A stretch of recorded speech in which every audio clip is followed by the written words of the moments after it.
कहता भी ਤੁਹਾਨੂੰ $2,500 ਦੇ ਦਿੱਤਾ ਜਾ $2,500 ਦੇ ਦਿੱਤਾ ਜਾਊਗਾ, ਤੁਸੀਂ ਅਰਦਾਸ ਕਰੋ। ਜਿਹੜਾ ਅਕਾਲ ਤਖਤ ਸਾਹਿਬ ਦੇ ਉੱਤੇ ਅਰਦਾਸ ਕਰੇਗਾ ਵੋਟਿੰਗ ਵਾਸਤੇ, ਵੋਟਿੰਗ ਖੁੱਲ੍ਹੀ ਹੈ, ਉਹਨੂੰ ਇੰਨੇ ਪੈਸੇ ਦਿੱਤੇ ਜਾਣਗੇ। ਜਿਹੜਾ ਰੇਲ ਰੋਕੂ 'ਚ ਭਾਗ ਲਏਗਾ ਉਹਨੂੰ ਇੰਨੇ ਪੈਸੇ ਦਿੱਤੇ ਜਾਣਗੇ। ਇਹ ਤਾਂ ਕੋਈ ਇਹ ਤਾਂ ਸਮਾਂ ਦੇ ਸਿੱਖਾਂ ਦੀ ਜਿਹੜੀ ਆਸਥਾ ਹੈ, ਇੱਕ ਵਿਸ਼ਵਾਸ ਹੈ ਸਿੱਖਾਂ ਦਾ, ਜੋ ਅਰਦਾਸ ਦੇ ਉੱਤੇ ਹੈ, ਜੋ ਧਾਰਮਿਕ ਤੌਰ 'ਤੇ ਜਿਸ ਵਿਅਕਤੀ ਦੇ ਰਾਹੀਂ, ਜਿਸ ਅਸੀਂ ਮਨ ਦੇ ਰਾਹੀਂ ਅਰਦਾਸ ਕਰ ਦਿੰਦੇ ਹਾਂ, ਉਹਨੂੰ ਇੱਕ ਪੈਸੇ ਦੇ ਨਾਲ ਕਿਹਾ ਜਾਵੇ ਵੀ ਤੈਨੂੰ ਪੈਸੇ ਦੇ ਨਾਲ $2,500 ਤੁਸੀਂ ਅਰਦਾਸ।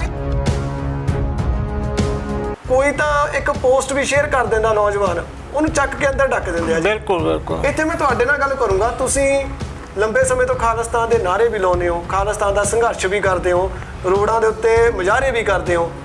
ਇਹ ਕੀ ਕਾਰਨ ਆ ਜੀ? ਤੁਸੀਂ ਖਾਲਿਸਤਾਨ ਦਾ ਨਾਂ ਲੈਂਦੇ ਹੋ, ਸਾਰਾ ਕੁਝ ਕਰਦੇ ਹੋ, ਤੁਹਾਡੇ ਤੇ ਨਹੀਂ ਕੋਈ ਇਦਾਂ ਦਾ ਆਉਂਦਾ? ਜਿਹੜੇ ਨਵੇਂ ਮੁੰਡੇ ਯੰਗ ਉੱਠਦੇ ਆ ਜੀ, ਉਹ ਮਾੜੀ ਜੀ ਪੋਸਟ ਵੀ ਸ਼ੇਅਰ ਕਰਦੇ ਤਾਂ ਵੀ ਚੱਕ ਕੇ ਅੰਦਰ। ਤਾਂ ਸਿਮਰਨਜੀਤ ਸਿੰਘ ਮਾਨ ਕਹੀ ਜਾਂਦੇ ਨੇ ਜੀ, ਮੈਂ ਸੁਪਰੀਮ ਕੋਰਟ ਤੋਂ ਲੜਾਈ ਲੜ ਕੇ ਖਾਲਿਸਤਾਨ ਸ਼ਬਦ ਵਰਤਣਾ, ਝੰਡਾ ਲਾ ਸਕਦੇ ਆ, ਮੈਂ ਲੜਾਈ ਲੜ ਕੇ ਜੰਗ ਜਿੱਤ ਲਈ। ਹਾਂਜੀ। ਜੇ ਤੁਸੀਂ ਜੰਗ ਜਿੱਤੀ ਆ, ਫਿਰ ਉਹ ਮੁੰਡੇ ਕਿਹੜੇ ਤਰੀਕੇ ਨਾਲ ਅੰਦਰ ਬਾੜਦੇ? ਫਿਰ ਇਹ ਕਹਿੰਦੇ ਨਾ ਜੀ ਵੀ ਇਹ ਤਾਂ ਕਹਿ ਸਕਦੇ, ਤੁਸੀਂ ਕਾਹਦੇ ਚੱਕ ਟੱਕ ਤੇ ਅੰਦਰ? ਸਮੇਤ ਸਿੰਘ ਸੈਣੀ ਦਾ ਜਿਹੜਾ ਰੌਲਾ ਪਿਆ ਹੋਇਆ, ਤੁਹਾਨੂੰ ਕੀ ਲੱਗਦਾ ਕਿ ਉਹਨਾਂ ਤੇ ਕੋਈ ਐਕਸ਼ਨ ਹੋ ਜੂ, ਕਰ ਦੂ ਸਰਕਾਰ? ਦੇਖੋ, ਜਿਸ ਤਰੀਕੇ ਦੇ ਨਾਲ ਕੇਸ ਥੱਲਿਓਂ ਡਿਊਟੀ ਮੈਜਿਸਟ੍ਰੇਟ ਤੋਂ ਲੈ ਕੇ ਐਡੀਸ਼ਨਲ ਸੈਸ਼ਨ ਜੱਜ ਅਤੇ ਫਿਰ ਹਾਈ ਕੋਰਟ ਤੋਂ ਲੈ ਕੇ ਕੇਸ ਵੱਜ ਕੇ ਸੁਪਰੀਮ ਕੋਰਟ ਤੱਕ ਪਹੁੰਚਿਆ, ਮੈਨੂੰ ਲੱਗਦਾ ਕਿ ਬਹੁਤ ਔਖਾ ਆ ਸੁਪਰੀਮ ਕੋਰਟ ਤੋਂ ਕੋਈ ਰਾਹਤ ਮਿਲਣੀ ਸੈਣੀ ਨੂੰ, ਸਮੇਤ ਸਿੰਘ ਸੈਣੀ ਨੂੰ, ਬਹੁਤ ਔਖਾ ਆ। ਪਰ ਇੱਥੇ ਦੂਜਾ ਪੱਖ ਇਹ ਵੀ ਤਾਂ ਹੈਗਾ ਨਾ ਜੀ, ਇੱਕ ਪੋਸਟ ਸ਼ੇਅਰ ਕੀਤੀ ਤਾਂ ਮੁੰਡੇ ਚੱਕ ਕੇ ਅੰਦਰ ਕਰਤੇ। ਉਹ ਤਾਂ ਐਡਾ ਵੱਡਾ ਪੁਲਿਸ ਅਧਿਕਾਰੀ ਐਡੇ ਘੇਰੇ ਦੇ ਵਿੱਚੋਂ ਜਦੋਂ ਨਿਕਲ ਸਕਦਾ, ਤਾਂ ਕੀ ਆਸ ਕਰਦੇ ਹੋ ਕਿ ਭਾਜੀ ਇਸ ਕਰਕੇ ਹੀ ਅਸੀਂ ਇਹ ਗੱਲ ਕਹਿ ਰਹੇ ਹਾਂ ਵੀ ਖਾਲਿਸਤਾਨ ਬਣਨਾ ਸਾਡੇ ਲਈ ਬਹੁਤ ਜ਼ਰੂਰੀ ਹੈ, ਚਾਹੇ ਬਹੁਤ ਔਖਾ ਆ। ਜਿਹੜੀ ਖਾਲਿਸਤਾਨ ਦੇ ਆਪਾਂ ਕਹਿ ਸਕਦੇ ਹਾਂ ਕਿ ਤੁਸੀਂ ਵੀ ਮੰਗ ਕਰਦੇ ਹੋ ਖਾਲਿਸਤਾਨ ਦੀ, ਸਿਮਰਨਜੀਤ ਸਿੰਘ ਮਾਨ ਵੀ ਖਾਲਿਸਤਾਨ ਦੇ ਸਮਰਥਕ ਨੇ। ਅੱਜ ਆ ਇੱਕ ਨਵੀਂ ਸੰਸਥਾ ਉੱਠੀ ਹੈ, ਸਿੱਖ ਫਾਰ ਜਸਟਿਸ, ਉਹ ਪੰਨੂ ਆ, ਗੁਰਪਤਵੰਤ ਪੰਨੂ, ਤੁਸੀਂ ਤੁਹਾਡੇ ਧਿਆਨ ਚ ਹੋਊਗਾ। ਬਿਲਕੁਲ। ਇਹ ਮੰਗ ਇੱਕ ਆ, ਇਹ ਫਿਰ ਰਸਤੇ ਅਲੱਗ-ਅਲੱਗ ਨੇ, ਇਕੱਠੇ ਕਿਉਂ ਨਹੀਂ ਹੋ ਰਹੇ? ਕਿਤੇ ਕ੍ਰੈਡਿਟ ਵਾਰ ਦੀ ਲੜਾਈ ਤਾਂ ਨਹੀਂ ਕਿਤੇ? UAP ਦੇ ਵਿੱਚ 42-43 ਨੌਜਵਾਨ ਹੈ ਜਿਹੜੇ ਉਹ ਚੱਕੇ ਗਏ। ਜਿਹੜਾ ਕੋਈ ਉਹਨਾਂ ਦੀ ਕੋਈ ਸ਼ੇਅਰ ਵੀ ਕਰ ਦਿੰਦਾ ਕਿ ਸਿੱਖ ਫਾਰ ਜਸਟਿਸ ਦੀ ਕੋਈ ਕਲਿੱਪ ਹੈ, ਕੋਈ ਉਹਨੂੰ ਸ਼ੇਅਰ ਵੀ ਕਰ ਦਿੰਦਾ ਅਤੇ ਚੱਕ ਕੇ ਉਹਨੂੰ ਮਤਲਬ ਅੰਦਰ ਬੰਦ ਕਰਤਾ ਜਾਂਦਾ, ਜਾਂ ਕੋਈ ਕਮੈਂਟ ਪਾਸ ਕਰ ਦਿੰਦਾ ਉਹਦੇ ਉੱਤੇ, ਲਾਈਕ ਕਰ ਦਿੰਦਾ ਉਹਨੂੰ, ਤਾਂ ਉਹਨੂੰ ਅੰਦਰ ਬੰਦ ਕਰ ਦਿੱਤਾ ਜਾਂਦਾ। ਟੈਰਰਿਸਟ ਵੀ ਡਿਕਲੇਅਰ ਕਰਤਾ, ਉਹਨਾਂ ਦੀਆਂ ਜ਼ਮੀਨਾਂ ਜਾਇਦਾਦਾਂ ਵੀ ਖੋਹ ਲਈਆਂ। ਪੈਸੇ ਦੇ ਨਾਲ ਕਿਹਾ ਜਾਵੇ ਵੀ ਤੈਨੂੰ ਪੈਸੇ ਦੇ ਨਾਲ $2,500 ਤੁਸੀਂ ਅਰਦਾਸ ਕਰੋ, ਤਾਂ ਸਿੱਖੀ ਥੋੜੀ ਕਹੀ ਜਾ ਸਕਦੀ ਹੈ ਜੀ, ਇਹ ਤਾਂ ਲਾਲਚ ਕਿਹਾ ਜਾ ਸਕਦਾ ਜੀ। ਲਾਲਚ ਤਾਂ ਤੁਸੀਂ ਕਿਸੇ UP ਬਿਹਾਰ ਦੇ ਕਿਸੇ ਬਸ਼ਿੰਦੇ ਨੂੰ ਕਹਿ ਦੋ ਤੈਨੂੰ ਇੰਨੇ ਪੈਸੇ ਦਊਂਗਾ, ਤੂੰ ਝੰਡਾ ਲਾਇਆ, ਉਹ ਤਾਂ ਉਹਨੇ ਲਾਇਆ ਹੋਣਾ ਜੀ। ਜਾਂ ਸਿਮਰਨਜੀਤ ਸਿੰਘ ਮਾਨ ਹੋਣੀ ਖਾਲਿਸਤਾਨ ਦੀ ਵਿਆਖਿਆ ਨਹੀਂ ਸਮਝਾ ਸਕੇ ਲੋਕਾਂ ਨੂੰ। ਅੱਜ ਵੀ ਜੇ ਕੋਈ ਖਾਲਿਸਤਾਨ ਕਹਿੰਦਾ ਨਾ, ਤਾਂ ਹਰੇਕ ਦੇ ਦਿਮਾਗ ਦੇ ਵਿੱਚ, ਜ਼ਿਆਦਾ ਨਹੀਂ, ਈਵਨ ਮੇਰੇ ਦਿਮਾਗ 'ਚ ਵੀ ਉਹ ਅਸਲਾ ਰਫਲਾਂ ਹੱਥਾਂ 'ਚ ਮੁੰਡਿਆਂ ਦੇ ਚੱਕੀਆਂ ਹੋਈਆਂ, ਉੱਦਾਂ ਦਾ ਲੋਕਾਂ ਦੇ ਦਿਮਾਗ 'ਚ ਵੀ ਉਹ ਬੈਠਿਆ ਹੋਇਆ ਜੀ। ਨਹੀਂ, ਬਿਲਕੁਲ ਮੈਂ ਆ ਨਹੀਂ ਸਕੇ ਜੀ। ਮੈਂ ਬਿਲਕੁਲ ਤੁਹਾਡੇ ਨਾਲ ਸਹਿਮਤ ਹਾਂ ਇਸ ਗੱਲ ਦੇ ਲਈ ਕਿ ਪੂਰਨ ਤੌਰ ਦੇ ਉੱਤੇ 1984 ਤੋਂ ਬਾਅਦ ਅੱਜ ਵੀ ਮਤਲਬ ਲੋਕਾਂ ਦੇ ਜਿਹੜੇ ਨਵੇਂ ਨੌਜਵਾਨ ਨੇ, ਉਹਨਾਂ ਦੇ ਪੇਰੈਂਟਸ ਦੇ ਦਲਾਂ ਦੇ ਵਿੱਚ ਉਹੀ 1984 ਵਾਲੇ ਆਲੇ ਦੁਆਲੇ ਦਾ ਜਿਹੜਾ ਚੱਲ ਰਿਹਾ।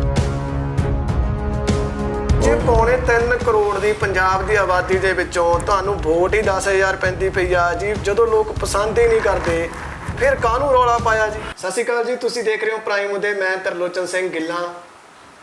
ਅੱਜ ਮੈਂ ਪਹੁੰਚਿਆ ਜੀ ਸਰਦਾਰ ਹਰਪਾਲ ਸਿੰਘ ਚੀਮਾ ਜੀ, ਜਿਹੜੇ ਕਿ ਦਲ ਖਾਲਸਾ ਦੇ ਮੁਖੀ ਨੇ, ਪ੍ਰਧਾਨ ਨੇ, ਜਿਨ੍ਹਾਂ ਨੇ ਸਿੱਖ ਸੰਘਰਸ਼ ਦੇ ਲਈ, ਸਿੱਖ ਕੌਮ ਦੇ ਹੱਕਾਂ ਦੀ ਲੜਾਈ ਲੜਦਿਆਂ ਕਾਫੀ ਕਹਿ ਲਓ ਵੀ ਉਮਰ ਦਾ ਜਿਹੜਾ ਪੜਾਅ ਵਾ ਉਹ ਇਸ ਸੰਘਰਸ਼ ਨੂੰ ਦਿੱਤਾ ਵਾ।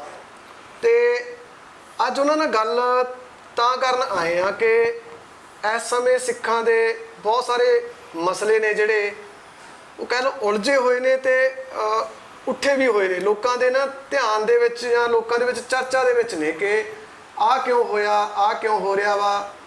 ਜਿਸ ਤਰ੍ਹਾਂ ਕਿ ਐਗਜ਼ਾਮਪਲ ਆਪਾਂ ਲੈ ਲਈਏ ਕਿ ਪਿਛਲੇ ਦਿਨਾਂ ਤੋਂ ਗੁਰੂ ਗ੍ਰੰਥ ਸਾਹਿਬ ਦੇ ਸਰੂਪਾਂ ਦਾ ਬਹੁਤ ਜ਼ਿਆਦਾ, ਜਿਹੜੇ ਸਾਡੇ ਗੁਰੂ ਸਾਹਿਬ ਦੇ ਸਰੂਪ ਜਿਹੜੇ ਉਹ ਲਾਪਤਾ ਹੋਏ ਨੇ। ਕਦੇ ਸ਼੍ਰੋਮਣੀ ਕਮੇਟੀ ਪਰਦੇ ਪਾਉਂਦੀ ਆ ਕਿ ਨਹੀਂ ਜੀ ਉਹ ਤਾਂ ਕਰਮਚਾਰੀਆਂ ਨੇ ਵੇਚਤੇ, ਕਦੇ ਕਹਿੰਦੇ ਆ ਜੀ ਲਾਪਤਾ ਹੋਏ ਹੀ ਨਹੀਂ। ਤੇ ਉਹ ਬੜਾ ਇੱਕ ਦੁਚਿੱਤੀ ਦੇ ਵਿੱਚ ਨੇ ਲੋਕ। ਕੁਝ ਮੁੱਦੇ ਨੇ ਜਿਹੜੇ ਖਾਲਿਸਤਾਨ ਦੇ ਨਾਲ ਜੁੜੇ ਹੋਏ ਨੇ। ਪਿਛਲੇ ਦਿਨਾਂ ਤੋਂ ਇੱਕ ਅਮਰੀਕਾ ਦੇ ਵਿੱਚ ਸਿੱਖ ਫॉर ਜਸਟਿਸ ਦੇ ਜਿਹੜੇ ਕਾਰਕੁਨ ਆ ਗੁਰਪਤਵੰਤ ਪੰਨੂ, ਉਹਨਾਂ ਵੱਲੋਂ ਕਦੇ ਬਿਆਨ ਦਿੱਤਾ ਜਾਂਦਾ ਕਿ ਝੰਡਾ ਲਹਿਰਾ ਦਿਓ, ਮੈਂ $2500 ਦਊਂਗਾ। ਕਦੇ ਉਹ ਕਹਿ ਦਿੰਦੇ ਨੇ ਜੀ ਕਿ ਪੰਜਾਬ ਬੰਦ ਕਰ ਦਿਓ। ਮਤਲਬ ਉੱਥੇ ਬੈਠ ਕੇ ਜਿਹੜੇ ਸਾਡੇ ਪੰਜਾਬ ਦੇ ਭੋਲੇ ਭਾਲੇ ਨੌਜਵਾਨ ਨੇ ਉਹਨਾਂ ਨੂੰ ਭੜਕਾਇਆ ਜਾ ਰਿਹਾ। ਗੱਲ ਇੱਥੇ ਇਹ ਆ ਕਿ ਖਾਲਿਸਤਾਨ ਦੀ ਮੰਗ ਉਹ ਕਰ ਰਿਹਾ, ਉਹ ਖਾਲਿਸਤਾਨ ਦੇ ਨਾਂ ਤੇ ਵੋਟਿੰਗ ਕਰਵਾਉਣ ਦੇ ਲਈ ਵੀ ਕਹਿ ਰਿਹਾ। ਉਸੇ ਖਾਲਿਸਤਾਨ ਦੀ ਮੰਗ ਨੂੰ ਲੈ ਕੇ ਦਲ ਖਾਲਸਾ ਪਿਛਲੇ ਲੰਬੇ ਸਮੇਂ ਤੋਂ ਇੱਕ ਸੰਘਰਸ਼ ਦੇ ਵਿੱਚ ਆ। ਉਸ ਸੰਘਰਸ਼ ਦਾ ਅੱਜ ਤੱਕ ਕੀ ਨਤੀਜਾ, ਕੀ ਉਹਦਾ ਆਪਾਂ ਨੂੰ ਮਿਲਿਆ, ਹੁਣ ਤੱਕ ਸਾਨੂੰ ਉਹਦੀ ਕੀ ਪ੍ਰਾਪਤੀ ਆ, ਉਹਦੇ ਸੰਬੰਧ ਦੇ ਵਿੱਚ ਗੱਲ ਕਰਨ ਦੇ ਲਈ ਅਸੀਂ ਅੱਜ ਪਹੁੰਚੇ ਹਾਂ ਸਰਦਾਰ ਹਰਪਾਲ ਸਿੰਘ ਚੀਮਾ ਜੀ ਦੇ ਕੋਲੇ। ਆਓ ਪਹਿਲਾਂ ਸਵਾਗਤ ਕਰਦੇ ਹਾਂ। ਸਤਿ ਸ਼੍ਰੀ ਅਕਾਲ ਜੀ। ਸਤਿ ਸ਼੍ਰੀ ਅਕਾਲ ਜੀ। ਵਾਹਿਗੁਰੂ ਜੀ ਕਾ ਖਾਲਸਾ, ਵਾਹਿਗੁਰੂ ਜੀ ਕੀ ਫਤਿਹ ਜੀ। ਹੋਰ ਕਿੱਦਾਂ, ਸਿਹਤ ਕਿੱਦਾਂ? ਬਸ ਠੀਕ ਹੈ, ਚੜ੍ਹਦੀ ਕਲਾ। ਠੀਕ ਹੈ ਜੀ, ਚੜ੍ਹਦੀ ਕਲਾ ਚੋਂ। ਸਰਦਾਰ ਜੀ, ਮੈਂ ਨਾ ਆਇਆ, ਮੇਰਾ ਕਿੰਨੇ ਦਿਨ ਤੋਂ ਨਾ ਇਹ ਮਨ ਦੇ ਵਿੱਚ ਸੀ ਕਿ ਮੈਂ ਤੁਹਾਡੇ ਨਾਲ ਗੱਲ ਕਰਾਂ ਕਿ ਜਿਹੜੇ ਸਿੱਖਾਂ ਦੇ ਨਾ ਵਿੱਚ ਕਹਿ ਲਓ ਵੀ ਪਾੜ ਜਿਹਾ ਪਿਆ, ਕਿਸੇ ਦਾ ਮੂੰਹ ਕਿਸੇ ਪਾਸੇ ਆ, ਕਿਸੇ ਦਾ ਕਿਸ ਪਾਸੇ ਆ। ਤੁਸੀਂ ਲੰਬੇ ਸਮੇਂ ਤੋਂ ਖਾਲਿਸਤਾਨ ਦੇ ਪੱਖ ਦੇ ਵਿੱਚੋਂ ਮੰਗ ਵੀ ਕਰਦੇ ਹੋ, ਸੰਘਰਸ਼ ਵੀ ਕੀਤੇ ਨੇ ਬਹੁਤ ਲੰਬਾ ਸਮਾਂ, ਤੇ ਕੀ ਲੱਗਦਾ ਅੱਜ ਕਿੱਥੇ ਕੁ ਖੜੇ ਹੋ ਜਾਂ ਕੀ ਪ੍ਰਾਪਤੀ ਹੋਈ ਆ ਤੁਹਾਡੇ ਸੰਘਰਸ਼ ਦੀ? ਦੇਖੋ, ਇਹਦੇ ਲਈ ਬੜੀਆਂ ਵੱਡੀਆਂ ਕੁਰਬਾਨੀਆਂ ਕੀਤੀਆਂ ਨੇ। ਇਸ ਜੋ ਆ ਸੰਘਰਸ਼ 3 ਦਹਾਕਿਆਂ ਤੋਂ ਚੱਲ ਰਿਹਾ, ਸਪੈਸ਼ਲੀ 1984 ਦੇ ਬਲੂ ਸਟਾਰ ਆਪਰੇਸ਼ਨ ਜਿਹਨੂੰ ਆਪਾਂ ਕਹਿੰਦੇ ਆ, ਦਰਬਾਰ ਸਾਹਿਬ ਦੇ ਉੱਤੇ ਹਮਲਾ, ਅਤੇ ਨਵੰਬਰ 1984 ਦਾ ਜਿਹੜਾ ਸਿੱਖ ਕਤਲੇਆਮ ਹੋਇਆ। ਉਸ ਤੋਂ ਬਾਅਦ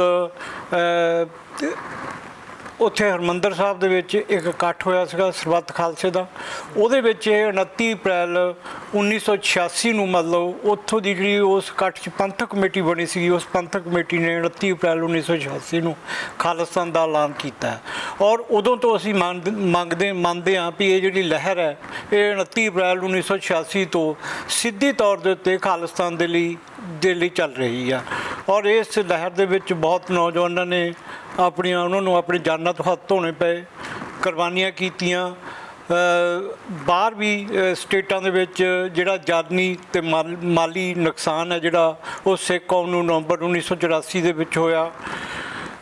ਸਿੱਧੇ ਤੌਰ 'ਤੇ ਤਾਂ ਨਹੀਂ ਆਪਾਂ ਕਹਿ ਸਕਦੇ ਵੀ ਖਾਲਿਸਤਾਨ ਦੀ ਪ੍ਰਾਪਤੀ ਹੋਈ ਹੈ, ਪਰ ਉਸ ਤਰੀਕੇ ਉਹਦਾ ਇਨਡਾਇਰੈਕਟਲੀ ਤੌਰ ਦੇ ਉੱਤੇ ਸਿੱਖਾਂ ਦੀ ਜਿਹੜੀ ਪਹਿਚਾਣ ਹੈ ਉਹ ਦੁਨੀਆ ਦੇ ਪਲੇਟਫਾਰਮ ਦੇ ਉੱਤੇ ਬਣੀ ਆ। ਮੈਂ ਨਹੀਂ ਸਮਝਦਾ 1984 ਤੋਂ ਪਹਿਲਾਂ ਬਾਹਰ ਵਿਦੇਸ਼ਾਂ ਦੇ ਵਿੱਚ ਕੈਨੇਡਾ ਅਮਰੀਕਾ ਦੀ ਧਰਤੀ ਦੇ ਉੱਤੇ ਮੈਂ ਬਹੁਤ ਸਮਾਂ 15-20 ਸਾਲ ਅਮਰੀਕਾ ਦੀ ਧਰਤੀ 'ਤੇ ਰਿਹਾ, ਕੈਨੇਡਾ ਵੀ ਰਿਹਾ, ਇੰਗਲੈਂਡ ਵੀ ਰਿਹਾ ਹੈ। ਉੱਥੇ ਜਿਹੜੀ ਸਿੱਖ ਦੀ ਇੱਕ ਜਾਣ ਪਹਿਚਾਣ ਬਣੀ ਹੋਈ ਸੀਗੀ। ਮਤਲਬ ਬਹੁਤ ਘੱਟ ਕਿਤੇ ਤੁਹਾਨੂੰ ਸਿੱਖ ਹੈ ਜਿਹੜਾ ਪੂਰਨ ਗੁਰਸਿੱਖ ਦਾੜੀ ਸਿੱਖ ਵਾਲਾ ਬੰਦਾ ਦਿਖਾਈ ਦਿੰਦਾ ਸੀਗਾ। 1984 ਤੋਂ ਬਾਅਦ ਬਹੁਤ ਲੋਕ ਆ ਜਿਹੜੇ ਉਹ ਪੂਰਨ ਗੁਰਸਿੱਖ ਸਜੇ ਆ। ਔਰ ਉੱਧਰ ਵਿਦੇਸ਼ਾਂ ਦੇ ਵਿੱਚ ਜਿਹੜੇ ਰਹਿਣ ਵਾਲੇ ਲੋਕ ਨੇ, ਵਿਦੇਸ਼ੀ ਗੋਰੇ ਨੇ, ਇੰਟਰਨੈਸ਼ਨਲ ਪਲੇਟਫਾਰਮ ਦੇ ਉੱਤੇ ਇਸ ਗੱਲ ਦੀ ਪਹਿਚਾਣ ਪਈ ਹੈ ਕਿ ਹਿੰਦੁਸਤਾਨ ਦੇ ਨਾਰਥ ਪਾਰਟ ਦੇ ਵਿੱਚ ਇੱਕ ਇੱਦਾਂ ਦਾ ਪਾਰਟ ਹੈ ਜਿੱਥੇ ਇੱਦਾਂ ਦੇ ਲੋਕ ਰਹਿੰਦੇ ਨੇ, ਉਹਨੂੰ ਪੰਜਾਬ ਕਿਹਾ ਜਾਂਦਾ। ਔਰ ਉਹ ਆਪਣੀ ਸਟੇਟ ਦੇ ਲਈ, ਆਪਣੇ ਦੇਸ਼ ਦੇ ਲਈ ਵੱਖਰੇ ਤੌਰ ਦੇ ਉੱਤੇ ਲੈਣ ਦੇ ਲਈ ਇੱਕ ਸੰਘਰਸ਼ ਕਰ ਰਹੇ ਨੇ। ਮਤਲਬ ਇਹ ਪਹਿਚਾਣ ਹੈ ਜਿਹੜੀ ਸਾਡੀ, ਇਹ ਇਸ ਸੰਘਰਸ਼ ਨੇ ਬਣਾਈ ਹੈ। ਇਨਡਾਇਰੈਕਟਲੀ ਤੌਰ 'ਤੇ ਤਾਂ ਨਹੀਂ ਅਸੀਂ ਡਾਇਰੈਕਟਲੀ ਕਹਿ ਸਕਦੇ ਵੀ ਖਾਲਿਸਤਾਨ ਮਿਲਿਆ, ਪਰ ਇਨਡਾਇਰੈਕਟਲੀ ਤੌਰ 'ਤੇ ਸਾਡੀ ਪਹਿਚਾਣ ਹੈ ਜਿਹੜੀ ਉਹ ਇੰਟਰਨੈਸ਼ਨਲ ਪਲੇਟਫਾਰਮ ਦੇ ਉੱਤੇ ਸਿੱਖਾਂ ਦੀ ਹੈ ਜਿਹੜੀ ਉਹ ਇਸ ਮੂਵਮੈਂਟ ਨੇ ਬਣਾਈ ਹੈ। ਜਿਹੜੀ ਖਾਲਿਸਤਾਨ ਦੇ ਆਪਾਂ ਕਹਿ ਸਕਦੇ ਹਾਂ ਕਿ ਤੁਸੀਂ ਵੀ ਮੰਗ ਕਰਦੇ ਹੋ ਖਾਲਿਸਤਾਨ ਦੀ। ਸਿਮਰਨਜੀਤ ਸਿੰਘ ਮਾਨ ਵੀ ਖਾਲਿਸਤਾਨ ਦੇ ਸਮਰਥਕ ਨੇ। ਅੱਜ ਆ ਇੱਕ ਨਵੀਂ ਸੰਸਥਾ ਉੱਠੀ ਹੈ ਸਿੱਖ ਫॉर ਜਸਟਿਸ, ਉਹ ਪੰਨੂ ਆ, ਗੁਰਪਤਵੰਤ ਪੰਨੂ, ਤੁਹਾਡੇ ਧਿਆਨ 'ਚ ਹੋਊਗਾ। ਬਿਲਕੁਲ। ਇਹ ਮੰਗ ਇੱਕ ਆ, ਇਹ ਫਿਰ ਰਸਤੇ ਅਲੱਗ-ਅਲੱਗ ਨੇ, ਇਕੱਠੇ ਕਿਉਂ ਨਹੀਂ ਹੋ ਰਹੇ? ਕਿਤੇ ਕ੍ਰੈਡਿਟ ਵਾਰ ਦੀ ਲੜਾਈ ਤਾਂ ਨਹੀਂ? ਕਿਤੇ ਨਹੀਂ, ਕੋਈ ਕ੍ਰੈਡਿਟ ਵਾਰ ਦੀ ਲੜਾਈ ਨਹੀਂ ਹੈਗੀ। ਅਸੀਂ ਤੇ ਸਿਮਰਨਜੀਤ ਸਿੰਘ ਮਾਨ ਦੀ ਸ਼੍ਰੋਮਣੀ ਅਕਾਲੀ ਦਲ ਅੰਮ੍ਰਿਤਸਰ ਹੈ ਜਿਹੜੀ, ਅਸੀਂ ਇਕੱਠੇ ਹੀ ਚੱਲਦੇ ਹਾਂ। ਸਾਡੇ ਪ੍ਰੋਗਰਾਮ ਆਲਮੋਸਟ ਤੁਸੀਂ ਦੇਖਿਆ ਹੋਣਾ ਵੀ ਸਾਡੇ ਇਕੱਠਿਆਂ ਦੇ ਪ੍ਰੋਗਰਾਮ ਹੁੰਦੇ ਆ। ਕਿਉਂ ਵਿਰੋਧਤਾ ਜੀ ਪੰਨੂ ਦੀ? ਉਹ ਵਿਰੋਧਤਾ ਸਿਮਰਨਜੀਤ ਸਿੰਘ ਮਾਨ ਉਹਨੇ ਵੀ ਕਰ ਰਹੇ ਨੇ, ਤੁਹਾਡੇ ਵੱਲੋਂ ਵੀ ਕੋਈ ਇਦਾਂ ਦਾ ਨਹੀਂ ਹੈਗਾ ਕਿ ਅਸੀਂ ਉਹਦੀ ਸਪੋਰਟ ਦੇ ਵਿੱਚ? ਦੇਖੋ, ਜਦੋਂ ਪਿਛਲੇ ਸਾਲ ਲੰਡਨ ਦੇ ਵਿੱਚ ਇਹਨਾਂ ਨੇ ਇੱਕ ਐਲਾਨਨਾਮਾ ਕੀਤਾ ਹੈ ਨਾ, ਅਸੀਂ ਉਹਨਾਂ ਨੂੰ ਇੱਕ ਚਿੱਠੀ ਲਿਖੀ ਸੀ ਭਗਵੰਤ ਪੰਨੂ ਉਹਨਾਂ ਨੂੰ ਕਿ ਸਾਨੂੰ ਆਪਣਾ ਜਿਹੜਾ ਤੁਹਾਡਾ ਏਜੰਡਾ ਆ ਉਹਦੇ ਬਾਰੇ ਕੁਝ ਕਲੈਰੀਫਿਕੇਸ਼ਨ ਜਿਹੜੀਆਂ ਉਹ ਦਿੱਤੀਆਂ ਜਾਣ। ਸਾਨੂੰ ਇਹ ਦੱਸਿਆ ਜਾਵੇ ਕਿ ਪੰਜਾਬ ਦੇ ਵਿੱਚ ਜਦੋਂ ਤੁਹਾਡੀ ਵੋਟਿੰਗ ਹੋਊਗੀ, ਜਿਹੜੀ ਵੋਟਿੰਗ ਦੀ ਤੁਸੀਂ 20 ਦੀ ਗੱਲ ਕਰਦੇ ਹੋ ਵੀ ਨਵੰਬਰ 'ਚ 20 'ਚ ਵੋਟਿੰਗ ਕਰਾਵਾਂਗੇ, ਉਹ ਵੋਟਿੰਗ ਕਿਸ ਤਰੀਕੇ ਨਾਲ ਹੋਊਗੀ, ਉਹਦਾ ਤਰੀਕਾਕਾਰ ਕੀ ਹੋਊਗਾ, ਕਿਹੜੀ ਏਜੰਸੀ ਹੈ ਜਿਹੜੀ ਉਹ ਵੋਟਿੰਗ ਕਰਾਊਗੀ, ਔਰ ਉਸ ਵੋਟਿੰਗ ਦੇ ਜਿਹੜੇ ਤੁਹਾਡੇ ਨਜ਼ਰੀਏ ਦੇ ਵਿੱਚ ਜਿਹੜਾ ਤੁਸੀਂ ਇੰਨਾ ਵੱਡਾ ਮਤਲਬ ਕਰ ਰਹੇ ਹੋ, ਐਫਰਟਸ ਕਰ ਰਹੇ ਹੋ, ਉਹਦਾ ਰਿਜ਼ਲਟ ਕੀ ਹੋਊਗਾ, ਕੀ ਰਿਜ਼ਲਟ ਹੋਊਗਾ। ਸਾਨੂੰ ਇੱਦਾਂ ਅਸੀਂ ਉਹਨਾਂ ਨੂੰ 9 ਪੁਆਇੰਟ ਬਣਾ ਕੇ ਇੱਕ ਇੱਦਾਂ ਦੀ ਚਿੱਠੀ ਆ ਜਿਹੜੀ ਉਹਨਾਂ ਨੂੰ ਲਿਖੀ ਸੀਗੀ, ਉਹਨਾਂ ਨੇ ਪਰ ਸਾਡੀ ਉਸ ਚਿੱਠੀ ਦਾ ਜਵਾਬ ਨਹੀਂ ਦਿੱਤਾ ਹੈਗਾ। ਮੈਂ ਇੱਥੇ ਤੁਹਾਨੂੰ ਰੋਕਦਾ ਇੱਕ ਗੱਲ, ਫਿਰ ਇਹਦੇ ਵਿੱਚ ਇੱਥੇ ਤੁਹਾਨੂੰ ਲੱਗਦਾ ਕਿ ਹੋ ਸਕਦਾ ਉਹ ਏਜੰਸੀਆਂ ਦੀ ਚਾਲ ਹੋਵੇ ਕਿ ਤੁਸੀਂ ਖਾਲਿਸਤਾਨ ਦੇ ਨਾਅਰੇ ਮਾਰੋ, ਜਿਹੜੇ ਮੁੰਡੇ ਨੇ ਨੌਜਵਾਨ ਉਸ ਉੱਠ ਕੇ ਵਿਚਾਰੇ ਸਾਹਮਣੇ ਤੁਹਾਡੇ ਜਜ਼ਬਾਤੀ ਹੋ ਕੇ ਹੁਣ ਤੇ ਅਸੀਂ ਚੱਕ ਕੇ ਜੇਲ੍ਹਾਂ 'ਚ ਡੱਕ ਦਈਏ। ਦੇਖੋ ਅਸੀਂ ਕੋਈ ਇੱਦਾਂ ਦਾ ਕੰਮ ਨਹੀਂ ਕਰਦੇ। ਪੰਜਾਬ ਦੀ ਧਰਤੀ ਦੇ ਉੱਤੇ ਅਸੀਂ ਜਿਹੜੀ ਦਲ ਖਾਲਸਾ ਆ ਉਹ 88 ਦੇ ਵਿੱਚ ਦੁਬਾਰਾ ਦਲ ਖਾਲਸਾ ਨੂੰ ਮਤਲਬ ਉਹ 'ਤੇ ਪਹਿਲਾਂ ਪਾਬੰਦੀ ਲੱਗੀ ਹੋਈ ਸੀਗੀ ਔਰ 88 ਦੇ ਵਿੱਚ 89 'ਚ ਪੰਨੂ ਦੀ ਗੱਲ ਕੀਤੀ ਆ ਵੀ ਫਿਰ ਤੁਹਾਨੂੰ ਤਾਂ ਜਵਾਬ ਨਹੀਂ ਦੇ ਰਹੇ ਕਿ ਸਾਡਾ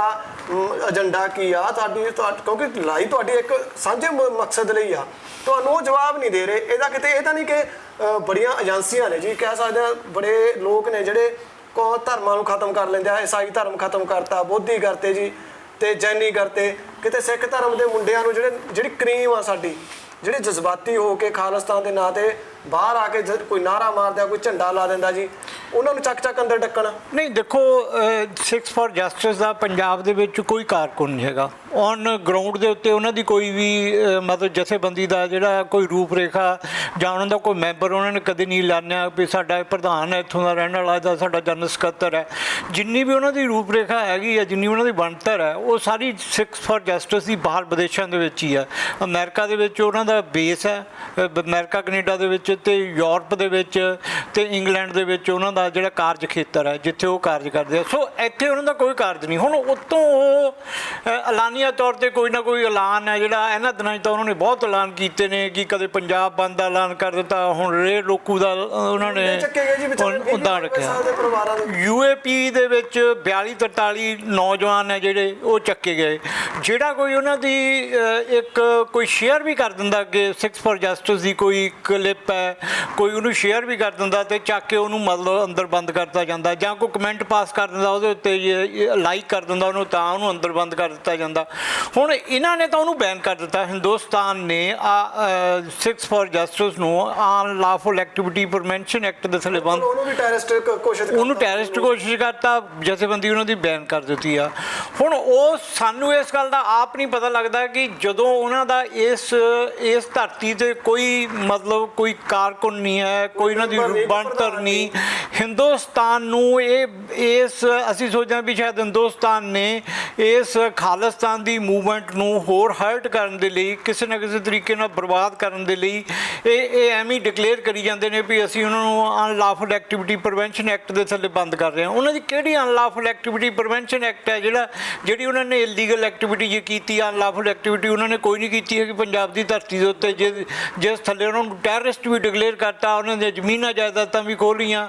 ਮਤਲਬ ਇੱਕ ਵਿਦੇਸ਼ਾਂ ਦੇ ਵਿੱਚ ਕੰਮ ਕਰ ਰਹੀ ਜਥੇਬੰਦੀ ਦੇ ਉਹਨਾਂ ਦੇ ਇੱਕ ਕਾਨੂੰਨੀ ਸਲਾਹਕਾਰ ਨੂੰ ਹਿੰਦੁਸਤਾਨ ਦੀ ਗਵਰਨਮੈਂਟ ਹੈ ਜਿਹੜੀ ਉਹ ਇੱਕ ਆਪਣੇ ਜਰੀਏ ਨਾਲ ਇੱਕ ਖਾਲਿਸਤਾਨ ਦਾ ਲੀਡਰ ਹੈ ਜਿਹੜਾ ਉਹ ਬਣਾਉਣ ਜਾ ਰਹੀ ਹੈ। ਤੁਸੀਂ ਫਿਰ ਇੱਥੇ ਮੈਂ ਇਹੀ ਪੁੱਛੂੰਗਾ ਨਾ ਜੀ ਵੀ ਇਹ ਕਿਤੇ ਚਾਲਾਂ ਹੀ ਤਾਂ ਨਹੀਂ, ਜਿਵੇਂ ਸਰਕਾਰ ਮੁੰਡੇ ਨੇ ਵਿਚਾਰੇ ਮਾੜੇ ਜਿਹੇ ਉਹ ਪੈਸਿਆਂ ਦੇ ਲਾਲਚ ਨੂੰ ਮੂਹਰੇ ਆ ਗਏ ਜਾਂ ਕੋਈ ਗੱਲ, ਜਦੋਂ ਤੁਹਾਡਾ ਪੰਜਾਬ 'ਚ ਕੋਈ ਬੇਸ ਨਹੀਂ, ਤੁਹਾਡਾ ਕੋਈ ਲੀਡਰ ਨਹੀਂ, ਤੁਹਾਡੀ ਕੋਈ ਪਾਰਟੀ ਦਾ ਏਰੀਆ ਨਹੀਂ, ਕੋਈ ਗਰਾਊਂਡ ਨਹੀਂ, ਫਿਰ ਕਿਹੜੇ ਆਧਾਰ ਦੇ ਉੱਤੇ ਉਹ ਤੁਸੀਂ ਨਾਅਰੇ ਮਾਰੀ ਜਾਂਦੇ ਆ ਜਾਂ ਕਿਹੜੇ ਆਧਾਰ ਤੇ ਐਲਾਨ ਕਰੀ ਜਾਂਦੇ ਆ? ਦੇਖੋ ਬਾਹਰ ਵਿਦੇਸ਼ਾਂ ਦੇ ਵਿੱਚ ਅਮਰੀਕਾ ਕੈਨੇਡਾ ਯੂਰਪ ਦੇ ਵਿੱਚ ਉਹਨਾਂ ਦੀ ਜਿਹੜੀ ਮੈਂਬਰਸ਼ਿਪ ਹੈ, ਜੋ ਸਾਨੂੰ ਦੇਖਣ ਨੂੰ ਮਿਲਦਾ ਜਾਂ ਜੋ ਸਾਡੀ ਉਹਨਾਂ ਨਾਲ ਉੱਧਰ ਗੱਲ ਹੁੰਦੀ ਹੈ, ਉਹ ਕਹਿੰਦੇ ਆ ਹਜ਼ਾਰਾਂ ਦੀ ਤਾਦਾਦ 'ਚ। ਚਲੋ ਮੰਨ ਲੈਂਦੇ ਹਾਂ ਵੀ ਸਾਡੀ ਜਿਹੜੀ ਮੈਂਬਰਸ਼ਿਪ ਆ ਉਹਨਾਂ ਦੀ ਉੱਥੇ ਹਜ਼ਾਰਾਂ ਦੀ ਤਾਦਾਦ ਹੈ। ਬਹੁਤ ਲੜਕੇ ਜਿਹੜੇ 1984 ਤੋਂ ਬਾਅਦ ਇੱਧਰੋਂ ਉੱਧਰ ਮਾਈਗ੍ਰੇਟ ਕਰ ਗਏ ਔਰ ਉਹਨਾਂ ਨੇ ਅਸਾਈਲਮ ਲਈਆਂ, ਅਸਾਈਲਮ ਲੈ ਕੇ ਉਹ ਪੱਕੇ ਹੋ ਗਏ, ਉਹ ਸਿਕਸ ਫॉर ਜਸਟਿਸ ਦੇ ਨਾਲ ਜੁੜੇ ਹੋਏ ਆ, ਮਤਲਬ ਕਹਿੰਦੇ ਆ।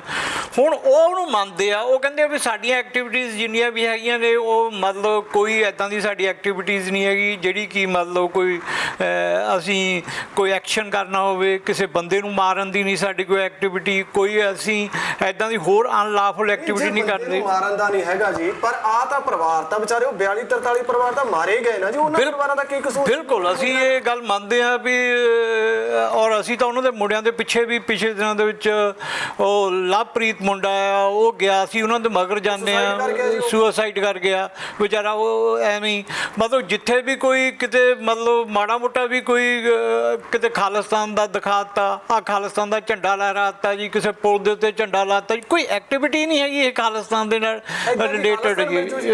ਇੱਦਾਂ ਖਾਲਿਸਤਾਨ ਨਹੀਂ, ਬਿਲਕੁਲ ਨਹੀਂ ਇੱਦਾਂ ਖਾਲਿਸਤਾਨ ਮਿਲ ਸਕਦਾ। ਅਸੀਂ ਤੁਹਾਡੇ ਨਾਲ ਸਹਿਮਤ ਹਾਂ। ਖਾਲਿਸਤਾਨ ਤੇ ਇੱਕ ਬੜੀ ਮਤਲਬ ਯੋਜਨਾਬੰਦ ਤਰੀਕੇ ਨਾਲ ਇੱਕ ਪਲੇਟਫਾਰਮ ਦੇ ਉੱਤੇ ਸਾਰੀ ਕੌਮ ਇਕੱਠੀ ਹੋ ਕੇ ਕਿਸੇ ਲੀਡਰਸ਼ਿਪ ਦੇ ਥੱਲੇ ਯੋਜਨਾਬੰਦ ਤਰੀਕੇ ਦੇ ਨਾਲ ਨਾਰਾ ਲਾਵੇ ਤਾਂ ਆਪਣੇ ਦੁਸ਼ਮਣ ਨੂੰ ਪਛਾਣੇ, ਉਹਦੀਆਂ ਚਾਲਾਂ ਨੂੰ ਪਛਾਣੇ, ਤੇ ਫਿਰ ਤਾਂ ਇਸ ਦੀ ਪ੍ਰਾਪਤੀ ਕਿਤੇ ਨਾ ਕਿਤੇ ਹੋ ਸਕਦੀ ਆ, ਕਿਤੇ ਨਾ ਕਿਤੇ ਹੋ ਸਕਦੀ ਆ।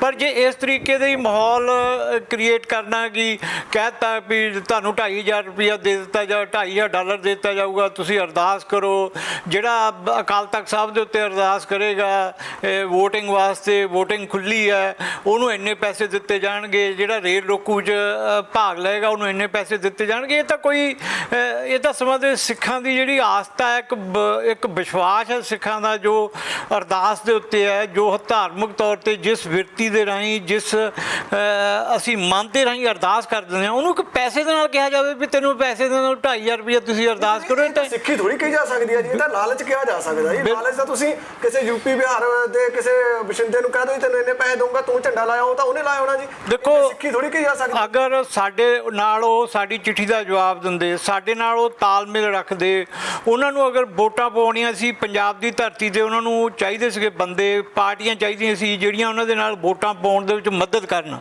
ਅਸੀਂ ਤਾਂ ਕਹਿੰਦੇ ਵੀ ਉਹ ਸਾਡੀ ਚਿੱਠੀ ਦਾ ਜਵਾਬ ਦਿੰਦੇ, ਅਸੀਂ ਗੱਲ ਸ਼ੁਰੂ ਕਰਦੇ, ਅਸੀਂ ਪੰਜਾਬ ਦੀ ਧਰਤੀ ਤੇ ਉਹਨਾਂ ਦਾ ਹਿੱਸਾ ਬਣਦੇ। ਪਰ ਹੁਣ ਇਹ ਇਸ ਗੱਲ ਦੇ ਉੱਤੇ ਉਹ ਬਿਲਕੁਲ ਨਹੀਂ ਰਾਜੀ। ਅਸੀਂ ਸਮਝਦੇ ਹਾਂ ਵੀ ਖਾਲਿਸਤਾਨ ਉਹਨਾਂ ਦਾ ਵਿਸ਼ਾ ਆ, ਉਹਨਾਂ ਦੀ ਆਪਣੀ ਇੱਕ ਕੰਟਰੀਬਿਊਸ਼ਨ ਹੈ। ਜੇ ਉਹਨਾਂ ਦੀ ਅਸੀਂ ਕਿਸੇ ਗੱਲ ਨੂੰ ਮਤਲਬ ਅੱਗੇ ਹੋ ਕੇ ਕੁਐਸਚਨ ਮਾਰਕ ਲਾ ਕੇ ਪੁੱਛਦੇ ਹਾਂ ਤਾਂ ਇਹ ਸਮਝਦੇ ਆ ਕਿ ਅਸੀਂ ਇੱਕ ਬਾਹਰ ਬੈਠੇ ਖਾਲਿਸਤਾਨ ਦੀ ਮਦਦ ਕਰ ਰਹੇ ਹਾਂ, ਸਾਡੇ ਉੱਤੇ ਕੁਐਸਚਨ ਲਾ ਕੇ ਸਾਨੂੰ ਇਹ ਮਤਲਬ ਕੁਐਸਚਨ ਮਾਰਕ ਲਾ ਕੇ ਕਟਹਿਰੇ ਦੇ ਵਿੱਚ ਖੜਾ ਕਰਦੇ ਆ।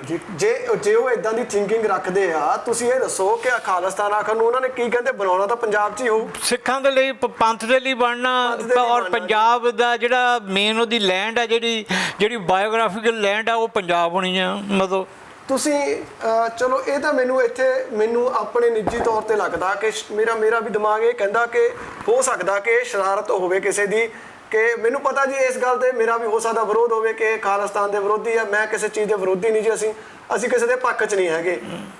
ਪਰ ਇੱਥੇ ਜਦੋਂ ਤੁਸੀਂ ਬਹੁਤ ਲੰਬੇ ਚਿਰ ਤੋਂ ਸੰਘਰਸ਼ ਕਰ ਰਹੇ ਹੋ, ਤੁਹਾਨੂੰ ਜਵਾਬ ਨਹੀਂ ਦੇਣਾ ਉਹਨਾਂ ਨੇ ਦਿੱਤਾ, ਤੇ ਪੰਜਾਬ ਦੇ ਵਿੱਚ ਆ ਮੁੰਡਿਆਂ ਨੂੰ ਲਾਲਚ ਦੇ ਕੇ ਜੇਲ੍ਹਾਂ 'ਚ ਡੱਕੇ ਜਾਂਦੇ ਨੇ।